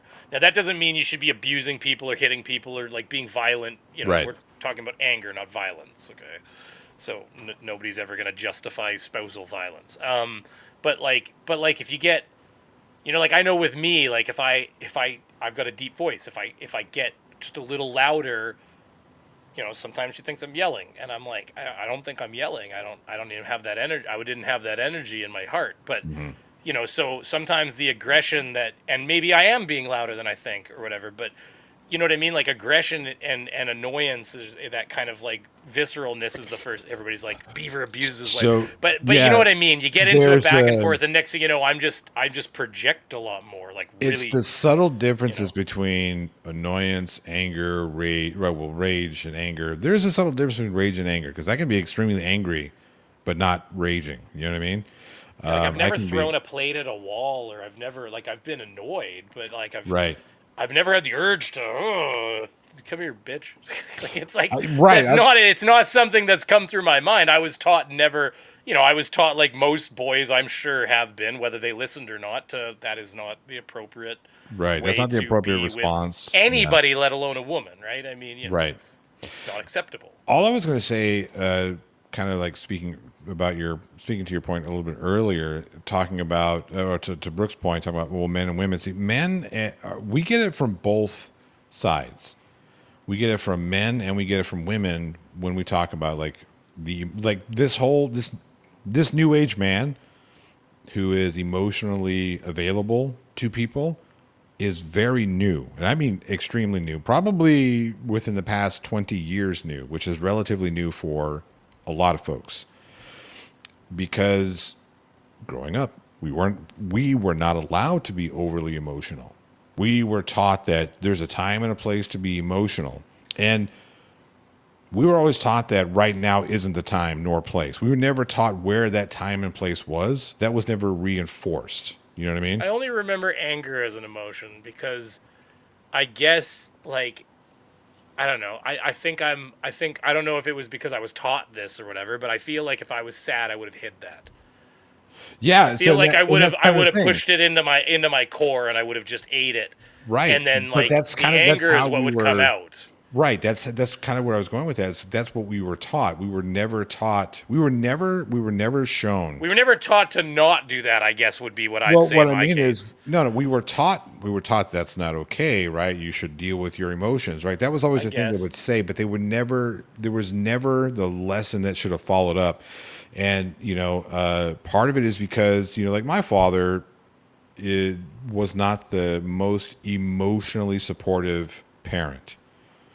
But that's because, he grew up in the 50s in Los Angeles, being Mexican, and during, the riots and whatnot, a lot of police brutality, a lot of racism he dealt with, a lot of things he dealt with growing up. Like my grandfather, I'm 2 generations away from my grandfather fighting for a country that in World War II, that when he got back, he was told he was not allowed to eat in the restaurants and bars in the town that he lived in, fighting for a country that, you know what I mean?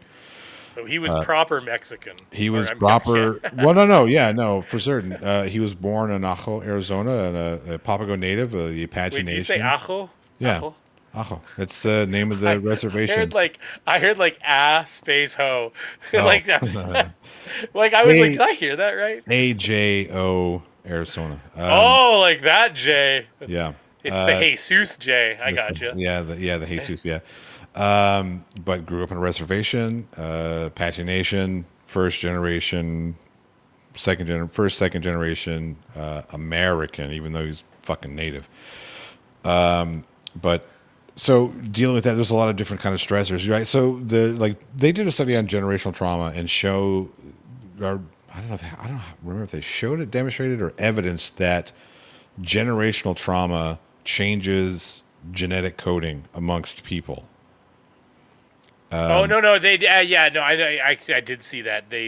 There's some level, they don't understand it at all, but there's some level of genetic trauma that seems to get in. But I think it's Right. because so what I guess what that shows is that your current mental state helps plasticize even your spawn, essentially. Yes.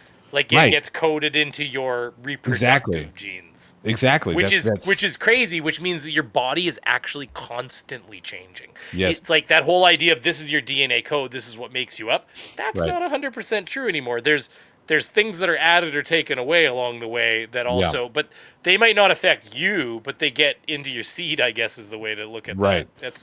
That's fucking wild. Yeah, it's evolution, and that's where we're actually seeing evolution happen in real time. But so the idea I that guess so. you know, I thought evolution was always external pressure, like but that's the reason thing. Hang on a second, but that's the thing. We're talking about external pressures on a. I just didn't human think it would be causing their- non-physical. You know what I mean? Because I always imagined. but hang on I'm a not second. saying you're wrong. I'm just saying that's how I Sure, might be sure. wrong, because I think I've always thought of it as like, the blue canary or Environment. whatever Yeah, right, lived right. more because it simulated the color of the flowers it was on, and it was Right. less likely to be predated, right? Like, Right. so Yeah. So kind of 100%. similar, it's same similar type things when we're talking about more of an instant change or a rapid evolution of genetic DNA, so to speak. When we're talking about somebody who is systemically abused, systemically oppressed, but those are physical pressures that change your DNA that you then send on to your offspring, right? Yeah, that's crazy though.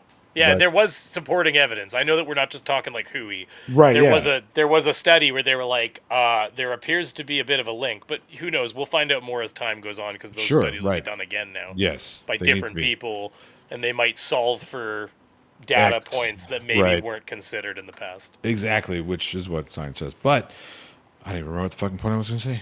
You were talking about evolution, like genetic. Oh trauma yeah, that we so learned. I was the reason why I'm probably more emotionally crippled, I guess. I don't know, stunted. We are, listen, I'm gonna tell you a secret. You know? We all feel emotionally crippled in our own way. That's what I've learned as time going on. We're all broken. Everybody Sure. you see is broken. They're not necessarily gonna tell you how they're broken, but they know that there's like a little piece of them that's broken. Right, yeah, Like, right. we No, all no, I have get little it. quirks in our personality that Sure. we fight with. Like I'm prolifically lazy. You have no idea how much effort it takes for me to get shit accomplished in the day. And the only difference between me and somebody who would just basically not earn a living and be like one of those people that's just fucking quote unquote useless is the fact that, I don't know, somewhere along the way, whether it was harassment from my parents, I mean that with love, or if it was just something else in me, there is this like holy shit monster, they call it with ADHD, where like I will be lazy to the point where I'm like, fuck. Yeah. Well, you get angry. You get angry at yourself. You're like, God damn it! I guess I got it. Like at some point, you're like, fuck, I have to get out of this chair and go do something, or you haven't been like, my taxes are due in like 20 something days, and I haven't started them. Yeah. So like this weekend, the holy shit monster is going to engage into high gears. What's going to happen? I'm going to probably get a bunch done. Yep. That's the ADHD though, right? So That's ADHD, baby. But that's the thing. We all fight with these little pieces of ourselves. But you were saying you're broken. You think you're a little mentally broken. Well, in that sense. I'm just using myself as an example, not saying that I am unique to anybody else. I think I'm more of an example of the overarching issue that I'm talking about. Yes, Brandon Riley, don't have sex when you're mad because your kid will be crazy, or at least use proper protection. What I mean to Does that say mean we is shouldn't dirty talk? That's no fun. that's no fun. So what I mean to say is that I was pulling her hair. That was fun. Come on, we were all having a good time. Listen, if it's consensual, you can pull hair. I mean, right. If If she's telling me to do it, I mean, well, that's kind of the point, isn't it? yeah, right. Go ahead, though. Yeah, please. All I mean to say is that I wasn't given like that male reinforcement from my father because my parents got divorced when I was 8. They split. We did not live close together. There's a lot of external things that happened. Like my father had to really work his ass off to make sure that he was able to pay for his current living situation and all this other stuff, right? So there wasn't a whole lot of ability and time for him to be able to show what it meant to be able to process emotion. And he was going through a really shitty divorce. Like my parents had a really shitty divorce. And you know, he did the best he could to keep it inside of him and not allow his emotions to affect us. I don't think he did it in a nefarious way. I think he was doing what he thought we needed to see. He thought we needed to see constant strength from him, my brothers and I, right? Yeah. And I think at the end of the day, that was ultimately the wrong way to go about it. I think even as frightening as it may have been at the time, I think we needed to see him going through having this emotional, these emotional moments, right? Because I don't know, I don't know how to express certain emotion without filter. You know what I mean? Yeah. Like it comes to a point where I just bottle up and bottle up and bottle up and bottle up. Yeah, and yeah. eventually I don't even know what's bugging me sometimes. Right. Because we don't talk about it. We- I'll just we- sit there and right. be like, I don't know, I'm bothered even.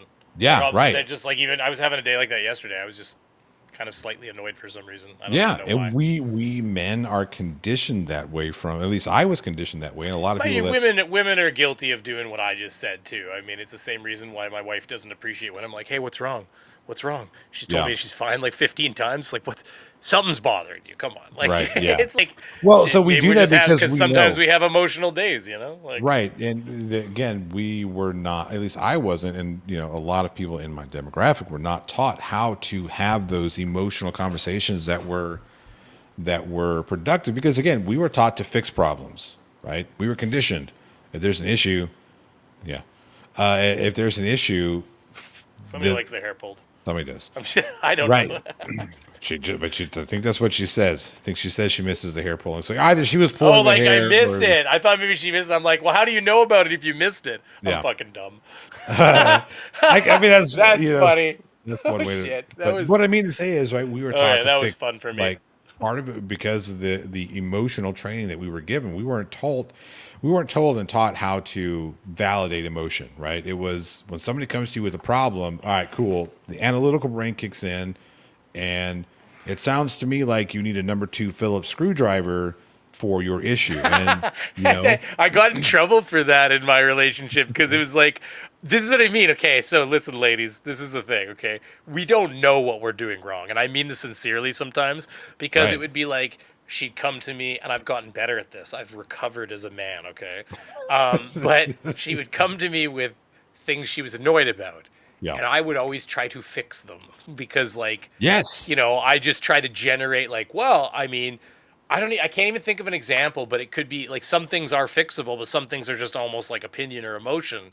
And the Right. thing is, I would just be like, well, you could do this, and then like, like, oh, I don't know why you don't do that. That'll solve your problem. That wasn't the point of why she came to me. Right. She just came to me to talk about why she's annoyed or whatever. And I don't necessarily need to fix the problem. I need to listen and understand the problem. validate the emotion. I am there now. I understand my task. There was a time when I did not understand the task. I was like, yeah, I don't understand. If you come to me with a problem, why do you not want a solution? That's just not how that works right there. Okay? Yeah, we can say whatever we want about it, whether we think it's logical or not. We don't as men. That's why we try to fix it, because for us, every problem has a solution, and we can fucking figure this out. And that's the thing, right? Because it has to go with the way, and I don't want to say it has to deal with the way that men and women think differently. Somebody's acknowledging it, so thank you. Thank you for a second. We're all confusing, okay? Yeah, They say men are simple. We're not. We're This not. is what we're talking about. complicated. We're not as simple as, there's a lot going on that we haven't Yes. expressed as what's Yes. happened. But it's yeah, not no, that I think men and women think so differently. Like we're so analytical and women are so emotional and blah blah. No, it's that our responses have been conditioned differently to problem, right? You know what I mean? Yeah. Whenever there's Well, an and issue. there's something inside of men, it seems, where we Well, think about it this way: whenever there where we was really like, want to solve that fucking problem. It doesn't matter whether it's a math equation or a And again, this is not to say women don't have, like, you know, we got great women in science. Well, hang on, frankly, more than men nowadays, actually. Yeah, hang on. So the point that I'm trying to make is it's that men have been conditioned that our value is in what we can solve, what problems we can fix. We've been conditioned that way. I haven't been told that. I just felt like that was, I don't know. Yes, you have. 100% you've been told that way. Because think about it. Think about the familial unit as you remember it, right? Think about, like, Leave It to Beaver, right? What did Dad do? What did the dad and Leave It to Beaver do? Well, I mean, it's the same in my house. I mean, it was the same in my parents' house, and it was the same in my house. Now, I don't think that's, I want to preface this, I don't think that's because women can't fix things. I've been to houses where, like, I assume the guy's, like, because that's 99% of the time, the guy's the one that's going to put a screw in the wall or something, right? Yeah. But then the woman was like, I thought she was awesome. She's like, probably like 50 something. She's like, oh no, she's like, that toolbox is my toolbox. He doesn't know how to do shit. I was like, that's the fucking best thing I've ever heard in my life. That's funny. She was dead serious too. She's like, he doesn't know how to turn a fucking screwdriver. Like, yeah. I was like, that's amazing. And again, but I grew up in the country. I grew up in the countryside, so that was rare. Right. What I mean is, this is not universal, obviously, because there are people in the side chat that are talking about, well, no, I can do this, you know, my wife. I get it, right? It's not. It's this again. We're not talking broad brush here that every man is this way and every woman is this way. 100%. But the conditioning, if you think about it, like going back to Leave It to Beaver, right? You go back and look at what the familial unit looked like that we were kind of bombarded with. There's a reason why it's called stay-at-home mom. There's a reason why that happens. I mean, the term stay-at-home dad started to become more common, but not recently. Or they called it homemaker, but I don't feel like. See, what's funny about that is I'm realizing now. the Mr. Mom one, but I was realizing how like, I don't want to say misogynistic, because I don't feel like something's misogynistic if you don't, like, if it's not with ill intent and stuff, or I mean, I guess that's a shitty statement too. But what I was gonna say is, like, when I say homemaker, I thought, like, in my brain, I was like, yeah, female role. And then I was like, wait a minute, there's nothing even in the word. But, like, that's just, I guess, because my mom, you know, they ran a business, but my mom was the one that was always, you know, making breakfast. And now my dad was running the business and an OPP officer, like a police officer. So Ontario Provincial Police. So, I mean, he may not have been there in the morning. I now that I think of it, he probably wasn't. He was working his shifts, right? So, but that's the thing, right? Dad went to work. My father worked, and my mother worked too. But there was a difference in, right? Because my mother, she was in the military for a minute, and then when she got out of the military, she worked for Lockheed. But even still, her job was a little bit different. Cool, by the way. Well, she actually worked for General Dynamics, but when Lockheed bought them, she got laid off. But she's actually the first female ex-pilot. Yes. The F-35, that was my mom. We find out Johnny's got a whole backstory that he hasn't been telling us about. But if you look at it, right, the familial unit has always been dad goes to work, provides these things and fixes. Like, whenever somebody needed the snake removed from the bathroom, they didn't call mom, they called dad. You know, who kills all the spiders in your house? Hold on. You can't say something that activates an ADHD thought process without me. You did, and hold on.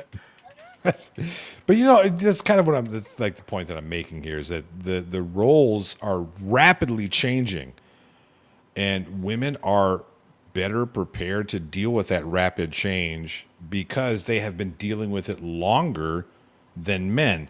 And here's the evidence for that. You look at divorce rates, right? In the 80s, when we had the no-fault divorce rule come in, and we saw more divorces, most men, and this is still true to this day, most men don't take the children with them. The children stay home with mom. So now I mean, I've seen that happen a dozen times, even in my own circle of, like, the woman, the wife, and even was like, it's like a common story of, like, she's fucking insane, and somehow she gets the kids. Like, what the fuck?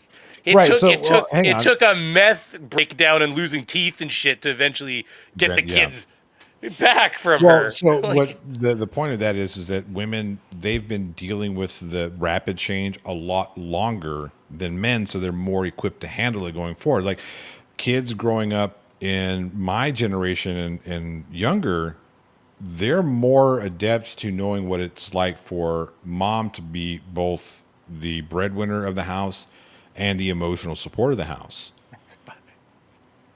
I was looking at Brooks' comment. By the way, you obviously see Prosecco Rose. I'm pronouncing that terribly. No, that's right. Prosecco Rose. Yeah.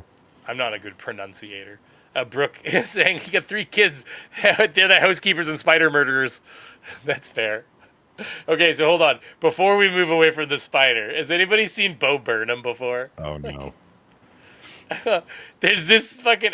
Okay, so this is going to get our asses claimed, and I'll just have to delete this section of it. So if you're watching this afterwards and you want to see what I'm talking about, you can go to Bo Burnham's 5 years and basically go to minute 2 and 30, because this is probably going to get tagged and then I'll have to just delete it afterwards, this section. Still here, 5 years, baby. There's like a spider around.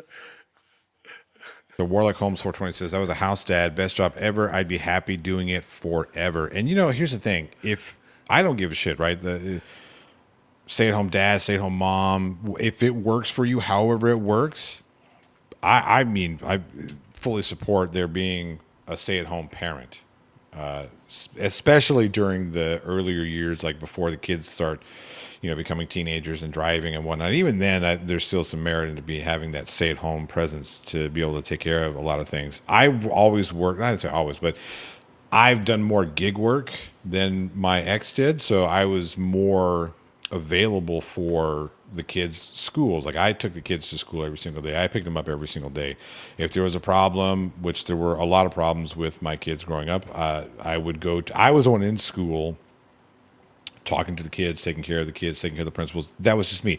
And I'm not, I wasn't upset about it. I wasn't like, oh, this woman not doing her damn job. No, she was doing what she was doing. She was working, and I was taking, that was the thing. I was supposed to do those things, right? It was a little bit different again because it's more like, here's a problem, solve the issue, and then fucking move on. But I got a lot of societal hate for that. Like, we make fun, like the whole Mr. Mom comment, and then, oh, well, you're just lazy and don't want to work, and all that nonsense gets put on to me when if the roles were reversed, nobody would bat an eyelash at mom doing that. Like, oh, yeah, you're just doing such a great job. You have the hardest job ever. It's so difficult. And well, that's the whole, I mean, moms never shut off either, let's face it. So mom's kind of like the first person they're going to call for when there's a problem. There's even times where they like ask her to like, can I have a piece of toast? And like, she's busy and I'm standing right there. I'm like, yeah, no, for certain. Like, she's like, your dad's right there. You can ask him. I'm like, bro, I'm standing right here. Like, it's okay. Yeah. You can ask me for shit. Here's the thing. That was often a conversation that we had in the house as well. And I understand that, but that's not the point. The point that I'm trying to make is that when we look at how men and women are viewed differently, society generally looks down on a stay-at-home dad. They think he's lazy. They think he's not, well, you're not providing. And that's kind of like reinforcing the point of what these two people are talking about in the video. Well, apparently the women feel that way too, is what they were talking about in part 1 of this. Yes. Like, right. So like, because even the ladies haven't, I mean, it's like subconscious in their part, but basically that's what they were talking about, is like the women don't realize that they also want, like, we all talk societally about how it's okay to be a Mr. Mom, but like even the women don't actually want it. Now, again, we're not painting the wide brush. This is societally, though, there is part 1. If you watch the first live stream, we talk about this because they talk about it, and basically that like, yeah, there's a bit of a stigma there where they're, basically, I think it was the odds of divorce double when a woman makes more, as soon as a woman starts making more than the man. Right. It's like your odds, statistically, your odds of divorce double. So, I mean, they were basing their assumptions, if you will, probably, because, I mean, not a lot of data there, but they were basing that on that. Zerzuzi Zyquint, negative, sir. I was a guy who would pick the spider up and take the spider outside and let the spider go live freely. Or I would just, I would have fun and play with the spider. And I can prove that. Okay, hang on a second. I got pictures from when I was on set. I think I still have these pictures. I may have just deleted them. Hang on. 2 seconds. Talk amongst yourselves. That piece of trash he married would have ruined his babies. That's a separate problem. But yeah, I mean that's one way. Yeah. Uh, By the way, in case any of you guys are wondering what, oh man, I should probably, I'm going to share this with you, Beaver, and then you can show folks what I do. Okay. You should Discord it to me. Yeah, if I can figure out how to work this goddamn thing. Just so everybody knows, I have a Discord. Why can't? Is this gonna stop me from? I just realized like it's not gonna let me grab that link again. Invite people. Copy. Oh my god, it worked this time. Wait, no, it's just gonna copy the words hidden. Fucking. Let me see. Look it. This is what it copies. Hidden. Use copy button. I pressed you. Like you bitch. Do you have it on? Is it because you have it on whatchamacallit? I feel like I turned that off and it did not fix the Streamer problem last mode? time. Yeah, but I don't think it fixed it. Yeah, it just copies the... Well, I mean, okay, it might be hidden because of streamer mode. I can turn that off. 1 second, let me try that. I thought I did, though, but maybe it must reactivate itself. So, invite people. Oh, fuck. Yeah, look at you, you big smart man, you. Well, Here. sometimes I've got the intelligence. I don't know Sometimes. why. It still added the words hidden and stuff, although maybe that was because it was already there. No, Maybe. it's still weird, but let me make sure that's right. I can't. Okay, I just sent you some photos on the Discords. That's not even right.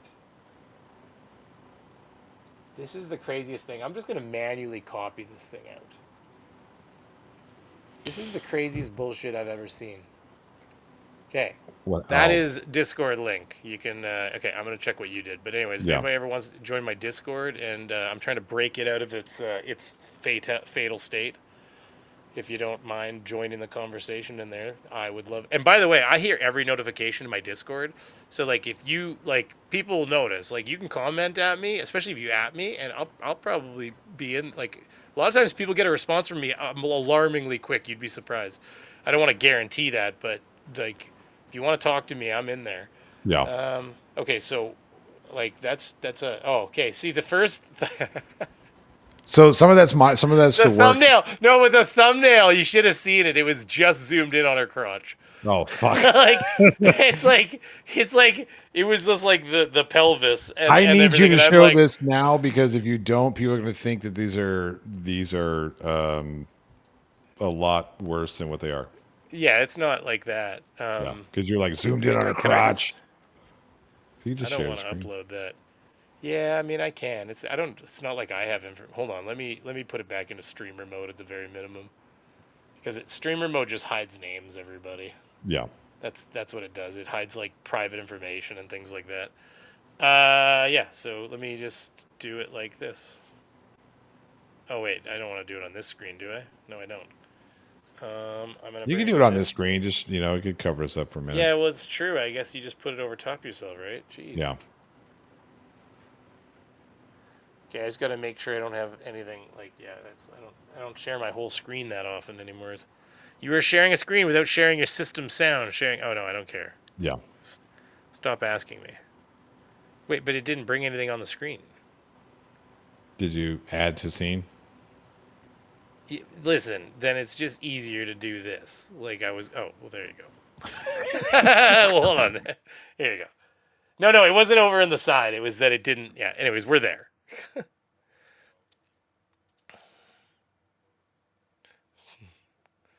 Well, I'm going to do them one by one because I don't know if I keep fast forwarding if it'll just loop to something.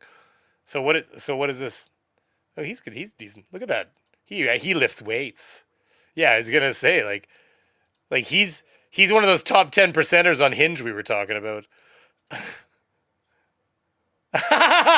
So he got fucking bouncered at the door. This is what I'm talking about, ladies. Look what you're passing up because you set your height filter. It's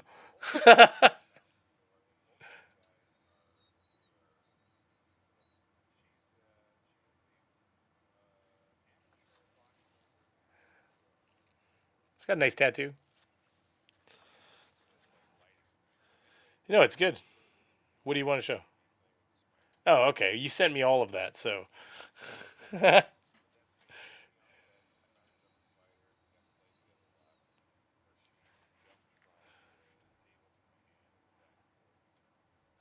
Do they actually play? Do you think it was playing with you, or was it just?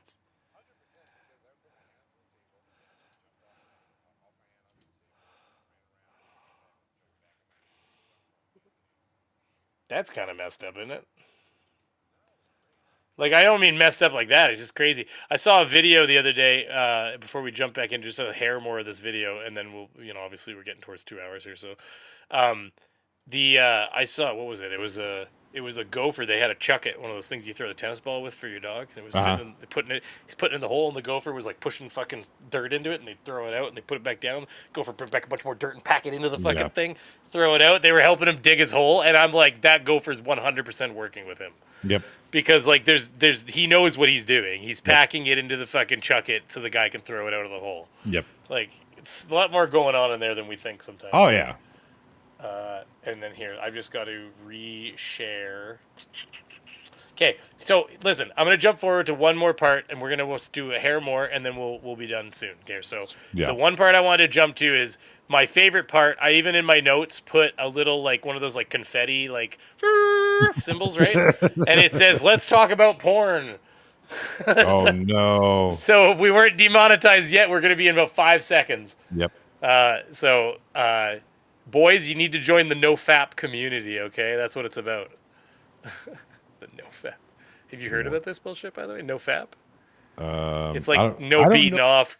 There's like a whole group of like subculture online, I guess, now. I don't know if that's what they talk about here. I definitely heard somebody else talk about it recently, though. It's funny. I think a real enemy of relationships and mating for people in their 20s that we haven't talked a lot about. I had Dr. Anna Lemke from Stanford on my pod talking about addiction, and something we're just starting to come to grips with. And as I read more about it, I think porn is really. Let's talk about porn. Well, personal experience. She was awfully excited. Sorry, I'm kidding.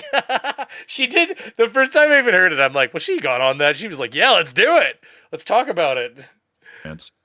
I used Nothing to go wrong on with campus. that, ladies. The only reason I graduated from UCLA, I graduated with a jackass, 2.27 GPA. If I graduated with a 1.97, I wouldn't have graduated. Mm-hmm.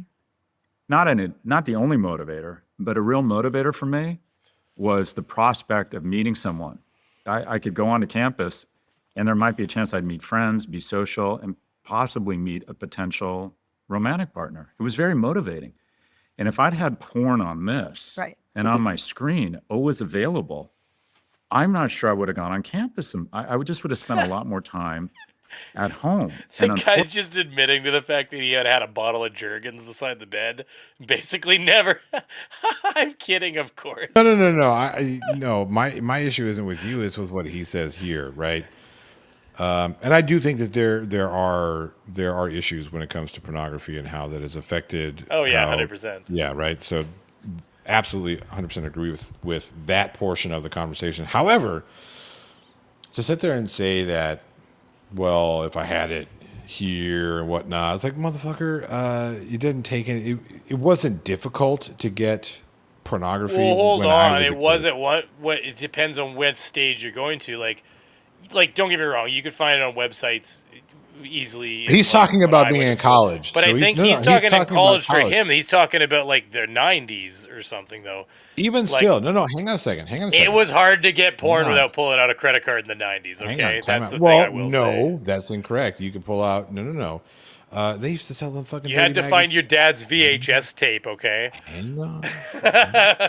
You could get that. You had to rewind it right to where it was too before you fucking put it back. Before you put it back in, yeah. No, it wasn't like it was super. I understand it's a lot more easy. The ease of access to varieties. Okay, but first and foremost, he's talking about going to campus to meet a romantic partner, and Brandon, I was there for a minute until he explained what FAP was. Whatever. But pornography is not going to get you that romantic partner, right? So unless the only thing you're looking for is, that's it. Point was easy to get in the 90s, she says. I think the young people are, I don't know, Johnny does this every once in a while. You can hear that he left. There he is. I think you're breaking up a little bit.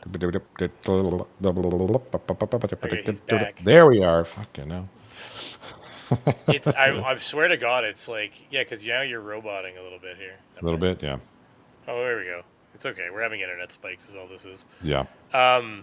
Yeah, I mean, I just feel like a lot of motivation for, he's not entirely wrong, I don't think, and everybody's going to have their own unique experience, but Well, no, I think the idea of, well, porn can replace romantic partnerships, I think that's a little too I mean, AI will eventually be a threat to everybody when it comes to that. perhaps, right? But that's something that you are actually interacting with that will speak your name to you. You know what I mean? Whereas pornography, you're watching two other people do what they do, or however many other people do what they do. There's a little bit of difference there, right? But just because we have these guys here that have ridiculous access, depending on what state you're in. Like my state, I don't have very much access at all. I don't know. Prosecco Rose says apparently that porn. She corrected it down here. Was easy to get in the 90s. Yes, I don't remember it being that easy though. You had to because I remember like for instance to get like video, like maybe an image, but like you had to like download it on things like Kazaa and stuff. Hang on a second. Hang on. We're not. But you forget that you could go to literally any gas if you were station. 8. Yeah, if you were 18, I'm saying. But that's what we're talking about. We're talking about this guy fair. being in college, right? So we're not talking about a 16-year-old. You know what I mean? So I was thinking back to my teenage. You were like, listen, if you didn't have a credit card, it was not. That's what I said initially, though. If you didn't have a credit card, it wasn't easy to get, which you can't get a credit card till you're 18, right? Yeah, right. Yeah, exactly. But yeah, like it was. I remember it. Listen, I was a teenager in the 90s, and I remember it being very much harder than that. So. Yes, but we're talking about an 18, I was not allowed to go to the pleasure chest in the 90s. Thank you very much. The pleasure chest in the 90s was any, kind of seedy gas station. Our video store had it. There was a little spot in the wall where it was like you were going to Alice's Wonderland or something. It would narrow down. It went this way and turned, and that was where the magic happened, baby. Yep. Oh, that's funny. Here, let's let them get a little further here, I guess, and then because we're getting on here. Yes, Mr. Andret, you were super late. You're gonna have to rewind. I'm sorry. Fortunately, the deepest pocketed, most talented companies in the world are trying to convince young people that they can have a reasonable facsimile of life on a screen with an algorithm. And what I say to young men I coach is that I'm not going to tell you not to consume porn, but try to modulate it, because I think that fire of wanting to meet someone and wanting to demonstrate excellence and having perseverance and enduring rejection and getting your shit together and dressing well and smelling nice and showering, for God's sakes, that mojo, that desire is incredibly important for society. And we're taking young men's mojo away with friction. I never thought, listen, I'm going to tell you straight up. I never thought the word mojo was going to come into this debate at any point, because it just makes me think of Austin Powers. Open access, on-demand porn. Have you seen these no-fap communities? Oh, there you go. She talked about it. That's where I heard it. Yes. Okay, so I was listening to this episode of Modern William with Chris Williamson, and he was interviewing Hamza, who was self-identifying as a former red-pilled person. And he was talking about how much it changed his life to try to enter the no-fap community. Which means? No masturbation. And so I do think that porn is a huge problem. My first job out of college was running the porn pod for Google. So what this meant was that we would sell ads for the porn advertisers. This team does not exist anymore. This was a long time ago. My parents were like, I sent you to Harvard, and now you're selling ads for pornography. That is a legitimate argument to be made by the parents, I think. I'm just... Hang on a second. The pornography business is a multi-billion-dollar industry. No. I think there's nothing wrong with what she did. I just think it's a funny statement because, like, sure, like you're having that same car. You're like, so wait, well, hold on. You're like a statistician, a university graduated statistician, and you're selling porn ad space. Yep. Oh, Dad, it's so fascinating. The men that like this are only active between these hours. Like, right. I mean, Could don't break get me down all the wrong. statistical anomalies between. Yeah. She's like, this is when the real freaks come out. This is when Yeah. we can put these kinds of ads and these Right. kinds of ads between Don't these be on hours. the They do internet. best. Don't be on the internet at 3:42 a.m. in the morning. Okay, Eastern There was Standard a- Time. Fuck. There was an old website years ago called steakandcheese.com. And hold on, let me, because Oh, it sounds no. worse than it is. No, it was steakandcheese.com. It is not the same website anymore. And it's not like, I don't think it exists. It might go nowhere. But basically, this is in the 90s. And all it was is it was just, okay, so you'd enter it and you go into it and it was just a list of like, you know, like hyperlink word, like a name of something. Yeah. And it would, beside it would JPEG or MP4 or whatever, Right. or MP3 or whatever MP it was back then for the video player to pop up. And then, you know, just the names of files, but most of them were just pictures. And you would just click on the name and it would open up a photo. And some of the photos were, it could be anything. It was like the original, like, what's that thing where you meet a new person randomly? Like, Omegle? those, yeah, Omegle or whatever. It was like the Omegle of like online databases of images. So like, I can't even think of something right now. It might be like, you know, for example, it could say blue waffle. And, you know, as a kid, you might be thinking you're going to see a blue waffle, but you'd see whatever a blue waffle is, right? But like, so when you that's say, the kind hang on a of, second, when you say blue waffle, don't give any context. People who don't know that what a blue waffle is don't understand that you're saying something different. just go to Urban Dictionary Don't- and type that in, Don't and you'll do find it. out. Don't But do it. But you see what I'm saying? Like, it could be anything. Some of them were like disturbing images that would never be allowed on the internet now. Right. Like, it might be like a soldier being executed or something. Yeah. Like, It's like against you remember maybe- Rotten.com? It was like the original, but the thing is, the purpose of this site wasn't for it to be like, you know, nasty stuff necessarily. Some of them were fucking hilarious images. Yeah. It was just anything could be behind that title. Right. So like, you know, you'd look at it and you'd be like, it's a pretty innocuous title. You'd click on it and be like, oh, like, or maybe you laugh, or maybe you're grossed out, or maybe you're like, huh? Like, you know, like it was just, it How could did be you anything. get your legs in that position? I don't understand. Yeah, exactly. It might be like, oh, like, and I can't remember the names always related in a certain way, but it was like they were having the name, like when you saw whatever they were talking about, you were like, oh, I see. Okay, yeah. Right. You know, it's a giraffe stuck in a vehicle where it's like limbs are broken and stuff like that. Like it could be all the way from the grotesque to like the unbelievable. Everything was in there. Yes, Mr. Andret, JPEG roulette, 100%. Yeah, it was like JPEG roulette, 100%. Yep. But yeah, I mean, I'm from the early days of the internet. Like, I was a teenager, older teen in the early days of the internet. Like, you remember when the American had his, you know, cut off? Mm-hmm. I've seen that video. Go by. So you remember, You could never find something like that nowadays. You because still they can. clamp down.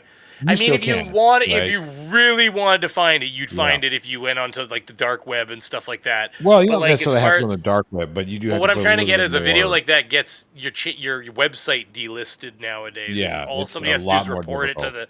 they report it to the ISP, and they're gonna go, and they're just Yeah. gonna delete that from the system. Yeah, So or I mean, that's- some of them, like there's a. Do you remember the band Filter, right?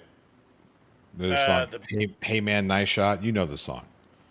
If I hear it, I know. Yeah. Well, so that was about What's it called? Filter. Filter is a band, and the song is called "Hey Man, Nice Shot," and that was about a politician who. This was the mid '80s, I want to say, late '70s, mid '80s, something like I that. don't know. I listen to less rock than you, but go ahead. That's I all may right. not have Yeah, heard it. you probably did. It was very popular when we were growing up. Anyway, I'll listen to it afterwards. Go ahead. The song is about a politician who was wrongfully convicted, turns out, of crimes like money laundering or some shit like that. So he held a press conference, and at this press conference, he handed 3 envelopes out: one to the press, one to his secretary of whatever. He had 3 envelopes out, and he had a big manila envelope with him. And inside this manila envelope was a 44 Magnum that he ended up putting in his mouth and live on television, self-executing, because he didn't want to deal with the shame of that conviction. He in his letter, he was like, look, this is wrong, but I'm not going to serve prison time for this thing. Filter wrote a song about it many, many years later. You can find that video now because it's considered archival footage of news, and it's fucking graphic. But yeah. Yeah, I mean, I remember. I think I do remember Rotten, but I think my most recent memory of those kinds of things was Livewire, I guess, before it went down. Yeah. But see, like right like that though, like Livewire basically wasn't able to exist anymore because they were getting sued into the dirt by family members of people whose videos were up there and stuff like that, and they finally were like, "Hey, we're gonna shut down and peace out, yo."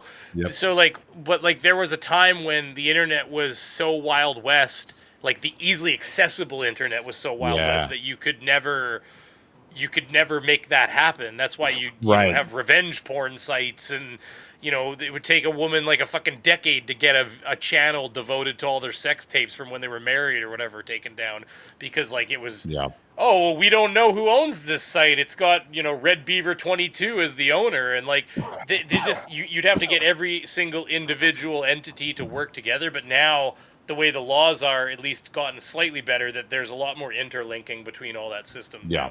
Like the internet's more controlled than it ever was when we were teenagers. It was like the fucking real Wild West back then. Yeah, when they talk about nowadays as a Wild West, not quite. I mean, it's still pretty Not fucking quite. wild, but The yeah, 90s, the mid 90s was like, if you were connected to the internet, you could just be like bomb instructions. Yep. Like, and it was like, oh, that's how you do it right there. And there was nobody watching you. Yeah. Like, oh, the NSA collects. Yeah, sure. Now. And like in the last decade, probably. Yeah. But like back then in the 90s, like they just had no infrastructure to follow you around. Right. Like it did not exist. Before Nowadays, if you type the 9/11? right things into a search thing, you're probably being watched. Yeah, before 9/11, fuck that. You could do whatever you wanted. 9/11 is what really got a lot of that. You see it, right? You see like the instances of servers and whatnot being nuked because of shit. Like you see it. It's like flat. 9/11 happens, and a couple of months later, it just like fucking skyrockets up. Well, you know what I because mean? of course all the laws changed in countries to make it so they could do a lot of these things to protect, Western nations from all this. And then you've got like Canada spies on American citizens spy on Canadian citizens, and then they just hand each other back the information. Right. Because people are like, they're not allowed to spy on me. You're like, you're right. They did it, and then they told us about it. Yeah. and that's like a big interwoven system now, basically, where everybody's spying on everybody, and they're like of the Western powers, and they're all just handing each other like, oh, here's somebody who's planning a bombing in your country, and here's a person that's planning an attack in yours, and oh, by the way, do you have any information for me? Oh, good, somebody who's amassing weapons, and it's all just all around. No, I know. Okay, we're gonna give him just a bit more here, just to touch this subject, and then we'll start working our way out here because it is getting late for people. But when I look back, 5 eyes, but the States is talking about making it 4 eyes because, which is a funny sentence, I'm realizing, because they don't want no Canuckians in there. Apparently, I'm like, what was I They're very angry with us. We've betrayed them by selling them too much shit. perpetuating? Because I feel like there's just so many problems with what technology is doing in terms of replacing human connection. So let's just project out. ChatGPT is already amazing. I'm currently in my Google feed getting ads for Replica, and the ads say, get your perfect AI boyfriend, always there for you. Yeah. So you think about the fact that real life relationships are messy. I tell my husband on a weekly basis, please throw your contact lens in the garbage. And every week we have a disagreement about that. Well, guess what? Your online girlfriend, she doesn't nag you. Yeah. She doesn't tell you to pick up your socks. She only tells you how great you are and always tells you, that you're The problem for me is that AI can't suck my dick yet. It's been an issue. Yet. No. I've had a disturbing thought process just now. So you're right. Eventually there's going to be, just like you can buy a toy online, there are going to be things that attach to your computer. And then Not here in Texas, by the way. They're limiting. Oh, yeah. No, wait, 20, though. You're allowed to have 20, Jay. 6. No, I almost called you JL. Sorry, Johnny. You are a J. A Johnny J. 6? Wait, 6? I thought you were allowed 20 of them. 6. Well, okay. Which state was it that allows 20 then? Hang on a second. I heard about this the other day on something. I don't know what it was. They're trying to pass a bill to limit the number of floppy toppies you can have. Floppy toppies? I think they're talking about all of them. Is it just floppy top? No, they're talking about all Because of I was them. gonna say there's like stroking machines for men these days and stuff like that. Yeah. So I think it's harder to accomplish. It's more expensive. But Yeah. That's funny. So wait, 6, huh? Yep. That's no fun. So what happens in a frat house? Or like Well, a so fraternity each which one's which? I don't individual- remember which one's frat is boy, fraternity is girl. Is that what it is? No, frat is short for fraternity. Oh no, and what am I sorority. thinking? See, we don't have Sorority. that shit in Canada, just so you know. Yeah, This is all that sorority frat house. fucking house. I mean, we have like townhouses that a bunch of guys live in, but we don't do that like Delta Kappa Mu stuff and like whatever. So it's a Right. sorority. That's right. Now I remember. Yes. Movie training. That's all I got. Yeah, yeah. The Kappa recently had to disband. So GG sales plummet. yep, Oh man, that's that was funny. terrible. I can't believe I got away with that one, Beaver. You weren't even paying attention. It's okay. Well, which one? Kappa? Say it again. Kappa. I don't know. What's a kappa? Look up the Greek letter for K. There was no such thing as Kappa. Well, there was. There was such thing as a different kind of fraternity, but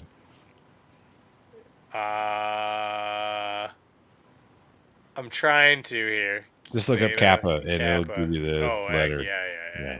Kappa. Yeah. XXX, baby! Wait, sorry. Yeah, I'm thick. the right thing and how was your day? Then you insert sex robots. Okay, so you have your emotional needs met, you have your sexual needs met. Maybe you're watching porn while engaging with your sex I robots. mean, if they start selling a realistic sex robot, we're done as a species. I'm telling you right now. Like, people aren't even gonna leave their homes anymore. Like, fuck. No, they don't. I mean, Hang on. Hang on. All right. There's a toy live maker, and I think he's in Japan, but I could be wrong. But he makes them as realistic as possible. Yeah, but you know what I mean by realistic. Like, they still we need to get, like, Elon's Prometheus robot to a point where it can, like, it can actually give you a hand job, Yeah. Because, I mean, until then. Like, Well, and this was like 15 years. I saw it on HBO's Real Hey, Tech. this is easy to solve. Hold on, before you continue. This is easy to solve. We'll just make Microwave. sure that there's little warmers installed in it. It'll get cozy. You'll feel the warmth. Don't worry. Listen, if that's a complaint you have, give them another generation. Yep. They'll sort it out. Yep. So I don't think that's going to be your problem. Like, Yep. They're gonna update those things faster than fucking phones. oh yeah, they'll be like, we are making so much money. Yes. The people want them to be warm, not cold and lifeless. The only thing is they're gonna have to have little like liquid reservoirs and stuff like that in them. Yeah. Well, Too again, far? so, Anyways. no. So this guy with this robot maker was like getting extremely realistic with his sex toys. He had like a rotating set of ball bearings in there or something like that. Just, yes, I forget how he did this. If you boop her nose while you're inside her, she'll... Don't forget the boop. Oh fuck. Yeah. Oh man, that's fun. I'm sorry, I'm having too Did much. you want to What'd he say? I can order a Glenn Serious robot for. Yeah, but does that come with real diabetes action with the legs? Like, it's got to come bandaged. I didn't know what that was. I was like, why are his legs all bandaged? And somebody in my comments was like, oh, that's diabetes. That's like extremely untaken care of diabetes. go through the very challenging? Oh yeah, he's still alive. That's great. Well, you'd be surprised. You know what's funny is like you'd be surprised how long people go. Like they can just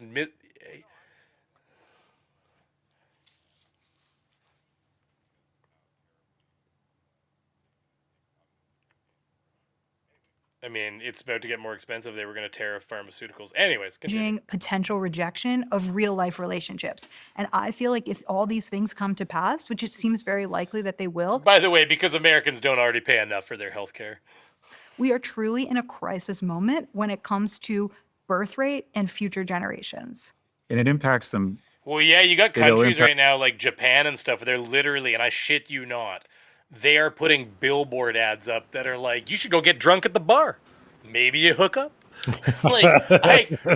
I'm paraphrasing obviously, but Yeah, like they're right. essentially like the government is sponsoring like advertisement campaigns that are like showing like like a frisky moment between a guy and a girl and trying to tell you like go Yeah. out, have some fun at the bar, get a little Yeah. drunk, and like because like nobody's having kids all of a sudden, and they're like 'Cause that's it's like too a collapse fucking of a expensive. society. It's too Well, that's expensive. part of it. They're I mean, overpopulated too. I mean, they're stacked Yeah. on each other like flapjacks. right. That's the place where you can like open your window at your hotel and be like, "Hello," and pass them a napkin. Here, Yep. you got a little schmutz on your face. You Yeah. know, like Little schmutz. high five them out the window. Yep. What was that? Though that's in the one of the Fast and the Furiouses. They do that too, where he like That's has so- to move to he has to move to Japan with his dad. And he like opens the window and there's like an old lady like eating her food like 5 feet away, like ah. Anyways, please breed Canada. Please breed Canada. I mean, breed with. Listen. This is an advertisement campaign. We can sort out though. We can sort the details out. Impact the economy because the skills you have to develop to be successful in the mating market are life skills. You have to be able to endure rejection. You have to have a sense of humor. You have to be able to read the room. Show me a guy who's good in a bar. I'll show you a guy who'll probably be good in a boardroom. And the skills you fair. have to develop as a young man, if you want a romantic and a sexual relationship, pay dividends the rest of your life. And if you don't develop those skills, I think it impacts your life across a bunch of dimensions. This is something I'm worried about for Gen Z in general. So I did a ton of research with post-pandemic Gen Z daters, men and women in the UK and the United States. And such a big theme that came out of it was that they don't have rejection resilience. And I think that we hear this in many aspects of life. So I mean, who does have rejection resilience? Don't we all hate getting rejected a bit? And I can tell you that part of my issue with when I was in my 20s, I didn't give a shit. If somebody told me no, I was like, all right, cool. I just fucking whatever. I've heard that plenty my entire life. No. All right, whatever. Talking about when it comes to, would you like to go out with me? People, fucking chill out. Listen. It can be whatever you want. We don't judge here. Yeah, okay? well, just in case. There are going to be some people that do judge, and I'm going to make sure to put that on. Anyway, it was different. When I was younger, it was different. You know what I mean? Because, like, it happened more. Now, because of the way that we interact, now because it's through the apps, like your rejection is never being swiped on. You know what I mean? Which doesn't feel the same as actually having to walk up to another living, breathing human being and saying, hey, what's up? They've softened the edges of the rejection. Yes, they have. Yeah, but if I'm getting rejected by 1,000 women just to get one coffee date, maybe that's what I need. Well, but I agree with you. But at the end of the day, that 1,000 women doesn't feel, because you don't know what's happening. You know what I mean? They're soft rejecting you. You technically, if you're the one swiping on them and then they don't But still, like that's right. But again, we're still talking about like what shows up on their. You know what I mean? You're not swiping. Well, I know what you mean. It's less dramatic than like. Plus, Yeah. other people have to turn you down, and like, there's on both sides. It's become like more fluid, right? Right. And Warlock Holmes 420 says you just show interest in the women who show interest in you first. That doesn't work. It just doesn't work. It's almost like. Sometimes I feel like this is almost the opposite of what you end up experiencing in real life versus what you're told. Because I mean, that was goes the whole back to the whole like whenever you're not looking for it, that's when it finds you typically. Right.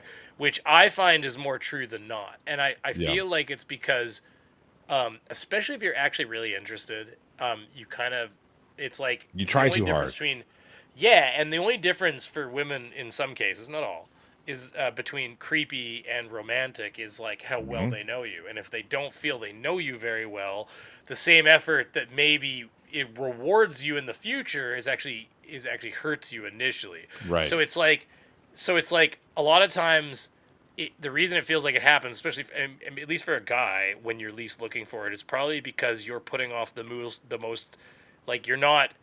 I mean, I guess you're not scaring them a little bit, really, because it almost comes off as like too much attention sometimes if you're really trying. Whereas if you're not trying, then it's like maybe it's the right amount, because maybe, I don't know, maybe you do like them subconsciously. But all I know is that anytime I ever found a girlfriend, it was when I didn't think I was going to be looking for it just was when you were least expecting it. Right. Like my wife, I sent her a message on MSN Messenger. I don't remember how old that is. And I was just like, hey, listen, I'm sorry. We hadn't seen each other in years, and we lived in different parts of the country.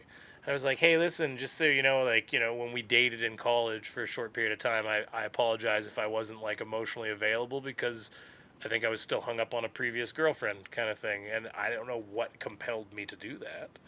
But I did that. I did not think that was going to turn into her moving across the country and moving in with me and stuff ultimately. It just started a conversation, and then we talked and kind of formed a relationship, and then eventually she came up to where I live. So because I was in apprenticing, so I wasn't I was in So the you middle of, made like, her training move. for You my didn't do the romantic thing and move to her. no. Well, the problem is that the wage scale was actually lower there too. I'm just Like fucking around. I'm just kidding. No, I know, but no, truthfully, that was why, because the wage scale was actually lower where she lived versus where I lived, and then not only that, I was like in training for refrigeration. Yeah, Like no, Red I Seal mean refrigeration, so it would have fucked that all up too. So for certain. and yeah, but I mean, it's a big move for her, right? So Yeah, desperation, Beaver. yeah. I saw the same comment. I was like, "Yep, Mr. Andretti hitting the nail on the head with that one." And they only got. Go ahead. They only got like No. 60 seconds left in this. We could end it after this All right, subject let's do we're it. talking about. Boop. Someone that I'm close to, he's the former dean of Brown. He's a professor there. And he was talking about how it used to be that his office hours were empty and that's when he could do his reading or play solitaire. But now students come basically saying, tell me exactly what's going to be on the test. Tell me exactly what to write in my paper, because they are not willing to fail. I have friends who are managers at Google, and they give somebody feedback in a Google Doc and the person is crying because they take that as I mean, that person needs to fucking nut up a little bit. Can I say that? Like, is it okay? Is it okay? I mean, for me to say that though. You can say that, but this is where I'm going to dissent with you. Generally speaking, I would agree with you, but when you look at the state, and let's take a look at our education, right?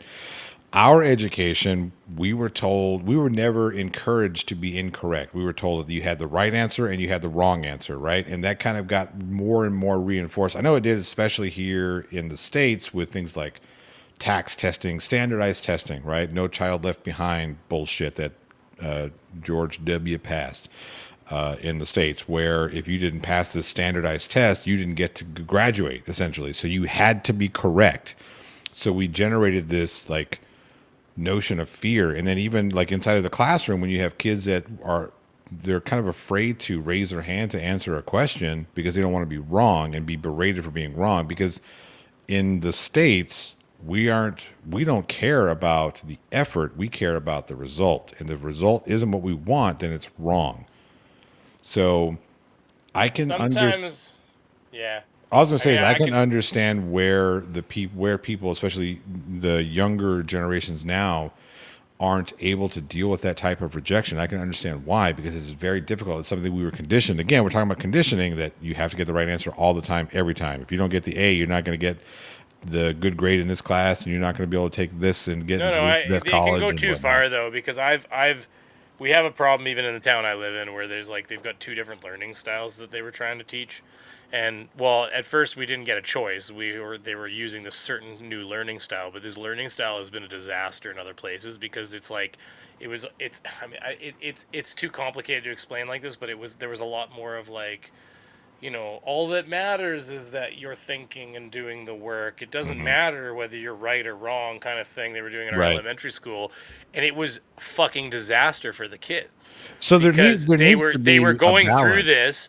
And they were getting into high school and they were fucking dumb as rocks. Yeah. Because they didn't put any emphasis on. No, I know what you're saying. That's what I'm saying. You can go too far too, right? Yeah, right. Because like these kids were getting to high school and they were doing tests and stuff and they were stupid. They didn't know anything. They're not stupid. You know what I mean though. They were not educated properly. Right. And it was obvious. And it was so bad that like even the high school was trying to teach some of them this way. And people like got upset and they finally had to offer like two two different directions. You can go with this type of learning style or this. But then it became this fucking thing where all of a sudden it was like, well, the principal or who was friends with like the superintendent basically of the area was like, they really wanted this type of learning style. So all of a sudden it was like, oh, we're going on a field trip and you're not invited because you took this more structured learning style instead of this open learning style. And that became a whole fucking thing where we ended up like the entire area, people were writing our fucking, it'd be the equivalent of your congressperson. It was like our MP for the area. And like, we were like, seriously, and we got them basically, they got fired. Their asses got removed eventually because there was enough of an uproar because it just became this like class warfare between all of our children because we wanted our kids to fucking learn something, not just go on fucking school trips all the time. Well, but there's something to be said about learning on school trips. But yeah, no, I think the pendulum. No. They belong in there. It was just that it was like there was so much more emphasis on this like tactile, experience-based learning. Like let the kids experience the universe around them, and they don't need to be doing these stuffy tests and stuff. But like they weren't learning is the problem. Like they were just I mean, like I said, basically- there's a pendulum swinging that we went one way too far where it wasn't enough. It was you have to have the right answer, and then we swung it back the other way, and where it's like, well, we don't give a shit about right answers. Like, no, we give a shit about right answers. Yeah. But what we need to do to encourage getting quality answers is encouraging kids to try. But still saying there's a problem with that in general in society. Yeah, Even your right. military has had problems where people are afraid to fail. Like they get a contract for a weapon type and they can't make it work. And the problem is that like, you know, people lose their jobs for failure and stuff like that. So it stifles innovations. Well, actually, one of the big things in North Korea. So like you look at Iraq versus North Korea. Iraq was trying to build weapons of mass destruction at one point, or Iran even does. The problem is that they don't really reward mistakes, right? They like it's detrimental to your existence as a scientist. So it doesn't reward you taking chances. Whereas one of the big things that they say has led to North Korea being able to accelerate so aggressively into their nuclear program and stuff is the fact that Kim and I think his father, but Kim specifically allows them to fucking fuck up. And so he doesn't like, you know, cut the scientist's head off when he doesn't deliver the weapon he said he was going to deliver. Right. He encourages them to like try, and when it doesn't work, we'll try again. And whatever, and because he's given his scientists so much ability to try and not, it's the same idea, right? Because they're not like dissuaded from attempting things. It's allowed them to be more free with experimentation, which has allowed them to really hone it in. Yes, innovation comes from experimentation, right? So like there's not a single medicine. Well, I'd say that's not correct, but the vast majority of medicines that are made started out as something different. No, and of course, Brendan, this kind of goes to what we're talking about, is it's kind of down the middle, isn't it, a little bit? Yeah. Like, the problem is if you're a test pilot, you're a test pilot. You're getting in something that's not tested. Right. You're the tester. So there's obviously inherent risk there. But at the same time, if there's no inherent risk in what you're doing, then, like, a failure, then what are we ever learning here? Let's face it, it's the whole, like, oh, I didn't learn X many ways to I think he was talking more about the people making the engines. Oh, no, that's fair. I was actually was trying to take a middle road. I was trying to make sure. No, I wasn't being critical. Brendan, I like your comment. Thank you.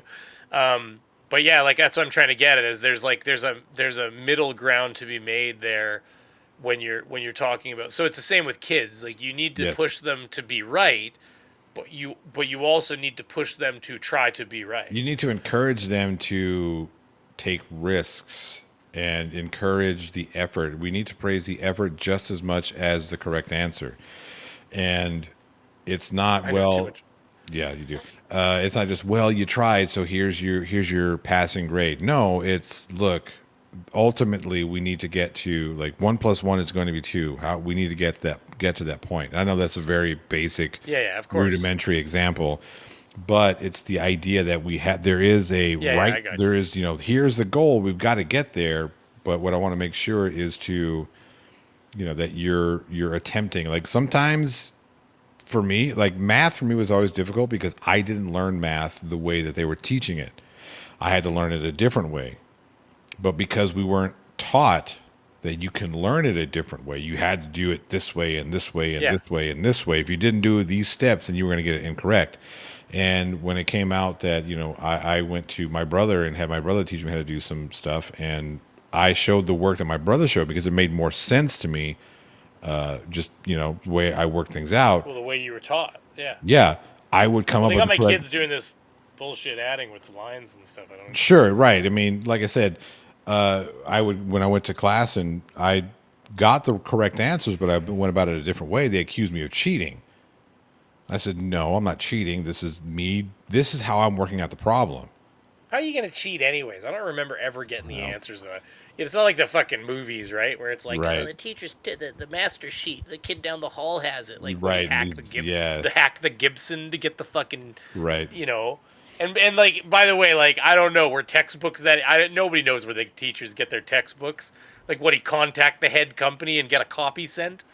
Yes. Like, something like that. well, that's how you'd have to do it, but they protect the shit out of some of those sometimes, right? For that reason. I don't know. Apparently those guys in Trenton, New Jersey were able to get a copy of the state test. So when you do a red seal, the red seal I wrote, for instance, for my red seal commercial industrial refrigeration license. So what they do is you go and do a test on the same day as a whole bunch of other people from different trades. And I shit you not, this is how they do this. You're a foot or so away from 2 feet, 2.5 feet. I don't know. You're a decent distance. Like if you're trying to copy off somebody, you're gonna be noticed. But not only that, right? They don't put 2 refrigeration technicians beside each other. Yeah, for certain. Yeah, that's a hairdresser on your right. Yeah, and this person's doing like automotive. Right. And then you're in between them. Like I just don't, you know what I mean? And then this is the best part. They have 4 different tests. Yeah. So even the guy that's diagonal to you over here doesn't even have the same test as you. And so you don't even know which test you're going to get. And when I say they're different enough that here's the thing. The teacher told us, he said there's 4 tests. One of them is heavy on the electrical and light on the refrigeration. Yeah. One of them is heavy on the plumbing and light on the refrigeration. And the other one is heavy on the tin and like airflow and light on the refrigeration. And one test is refrigeration that's heavy on refrigeration.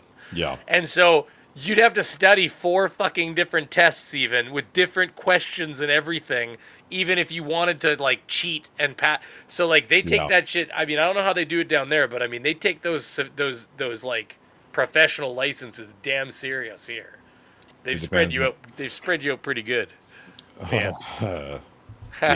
Nice. Giggity. Anyways, but I do think. Did you have any? Sorry, and I did cut you off. Did you have any? No. There, or just no. That was kind of the point. Is like working on it, everybody. Yeah.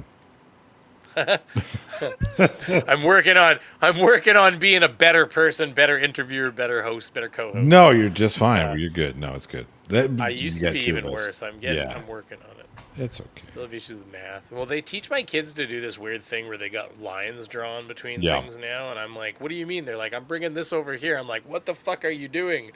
Like, because we used to do the whole thing where you'd like bring the 1 up and carry the 1 and shit like that. They don't teach it like that anymore. No. Well, they found the kids are asking for math help, and I'm having to relearn how to do math the way they do it first. Yeah.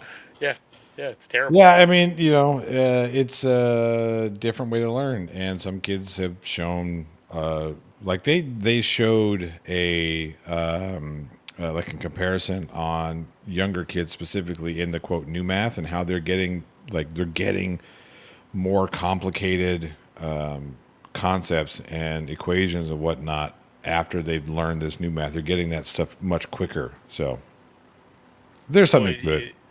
Anyway, Mr. Andrew says wait until Neuralink gets going. Oh, which did you see they had that guy that plays video games on Neuralink? I have not. Like he got that Neuralink installed and he's playing video games, and he said it's basically like an aimbot because he just thinks about where he wants the gun to shoot and it shoots there. And he can't even explain to you how he does it. They were like, because he's zooming around the web pages, clicking on things and stuff. They're like, how are you doing that? He's like, I don't know. Like he's just like he literally is like terrible.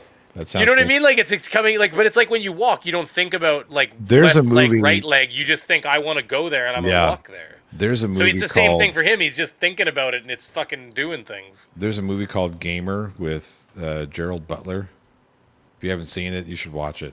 What is it, Gamer? It's called Gamer. Anyway, I gotta go. It's 10:30 after we have stupid early. I have a All right, man. Before you leave, do you have anything coming up on your luxurious politically charged show? Nothing. I was gonna have a live tomorrow, but I won't be able to because I'll be working all day. So I'll probably look at a live on Friday, which I know is a bad day, but it is what it is. And then Friday's a great day. People love staying up and doing a live stream. Yeah, it's there's always going to be content to be made. I know some people were mad at me about my take on Luke Beasley, which I thought was fun, but whatever. I didn't see that. When was this? Just the other day? Yeah, a couple days ago. I thought I liked Luke Beasley. I mean, so do I. Sometimes he's a little cringy, but well, I mean, I had a different take on his Trump third term take, and it's not really that much. It's not really that different. It's just the way that he was phrasing his take. So I did. He sensationalizes a little bit, right? Sometimes this one here, but no, it wasn't. Anyway, you could see, but it was I being clickbaity? Of course, because that's what we fucking do as creators. Was I, riding a coattail of a much larger channel than mine in order to get people to take a look? Yes. Yes. That's what we all fucking do. Riding coattails, of course I was. Yes. Look, here's the thing. Everybody fucking does it. You know what I mean? Everybody does it. So. To the credit, before we get going here, where am I at 106, just so I can put it back there afterwards. To the credit of, I assume, I don't know if he's literally the owner of the channel, but this guy here. So if he's actually the straight up owner of the channel here, hold on, I'm going to get him on.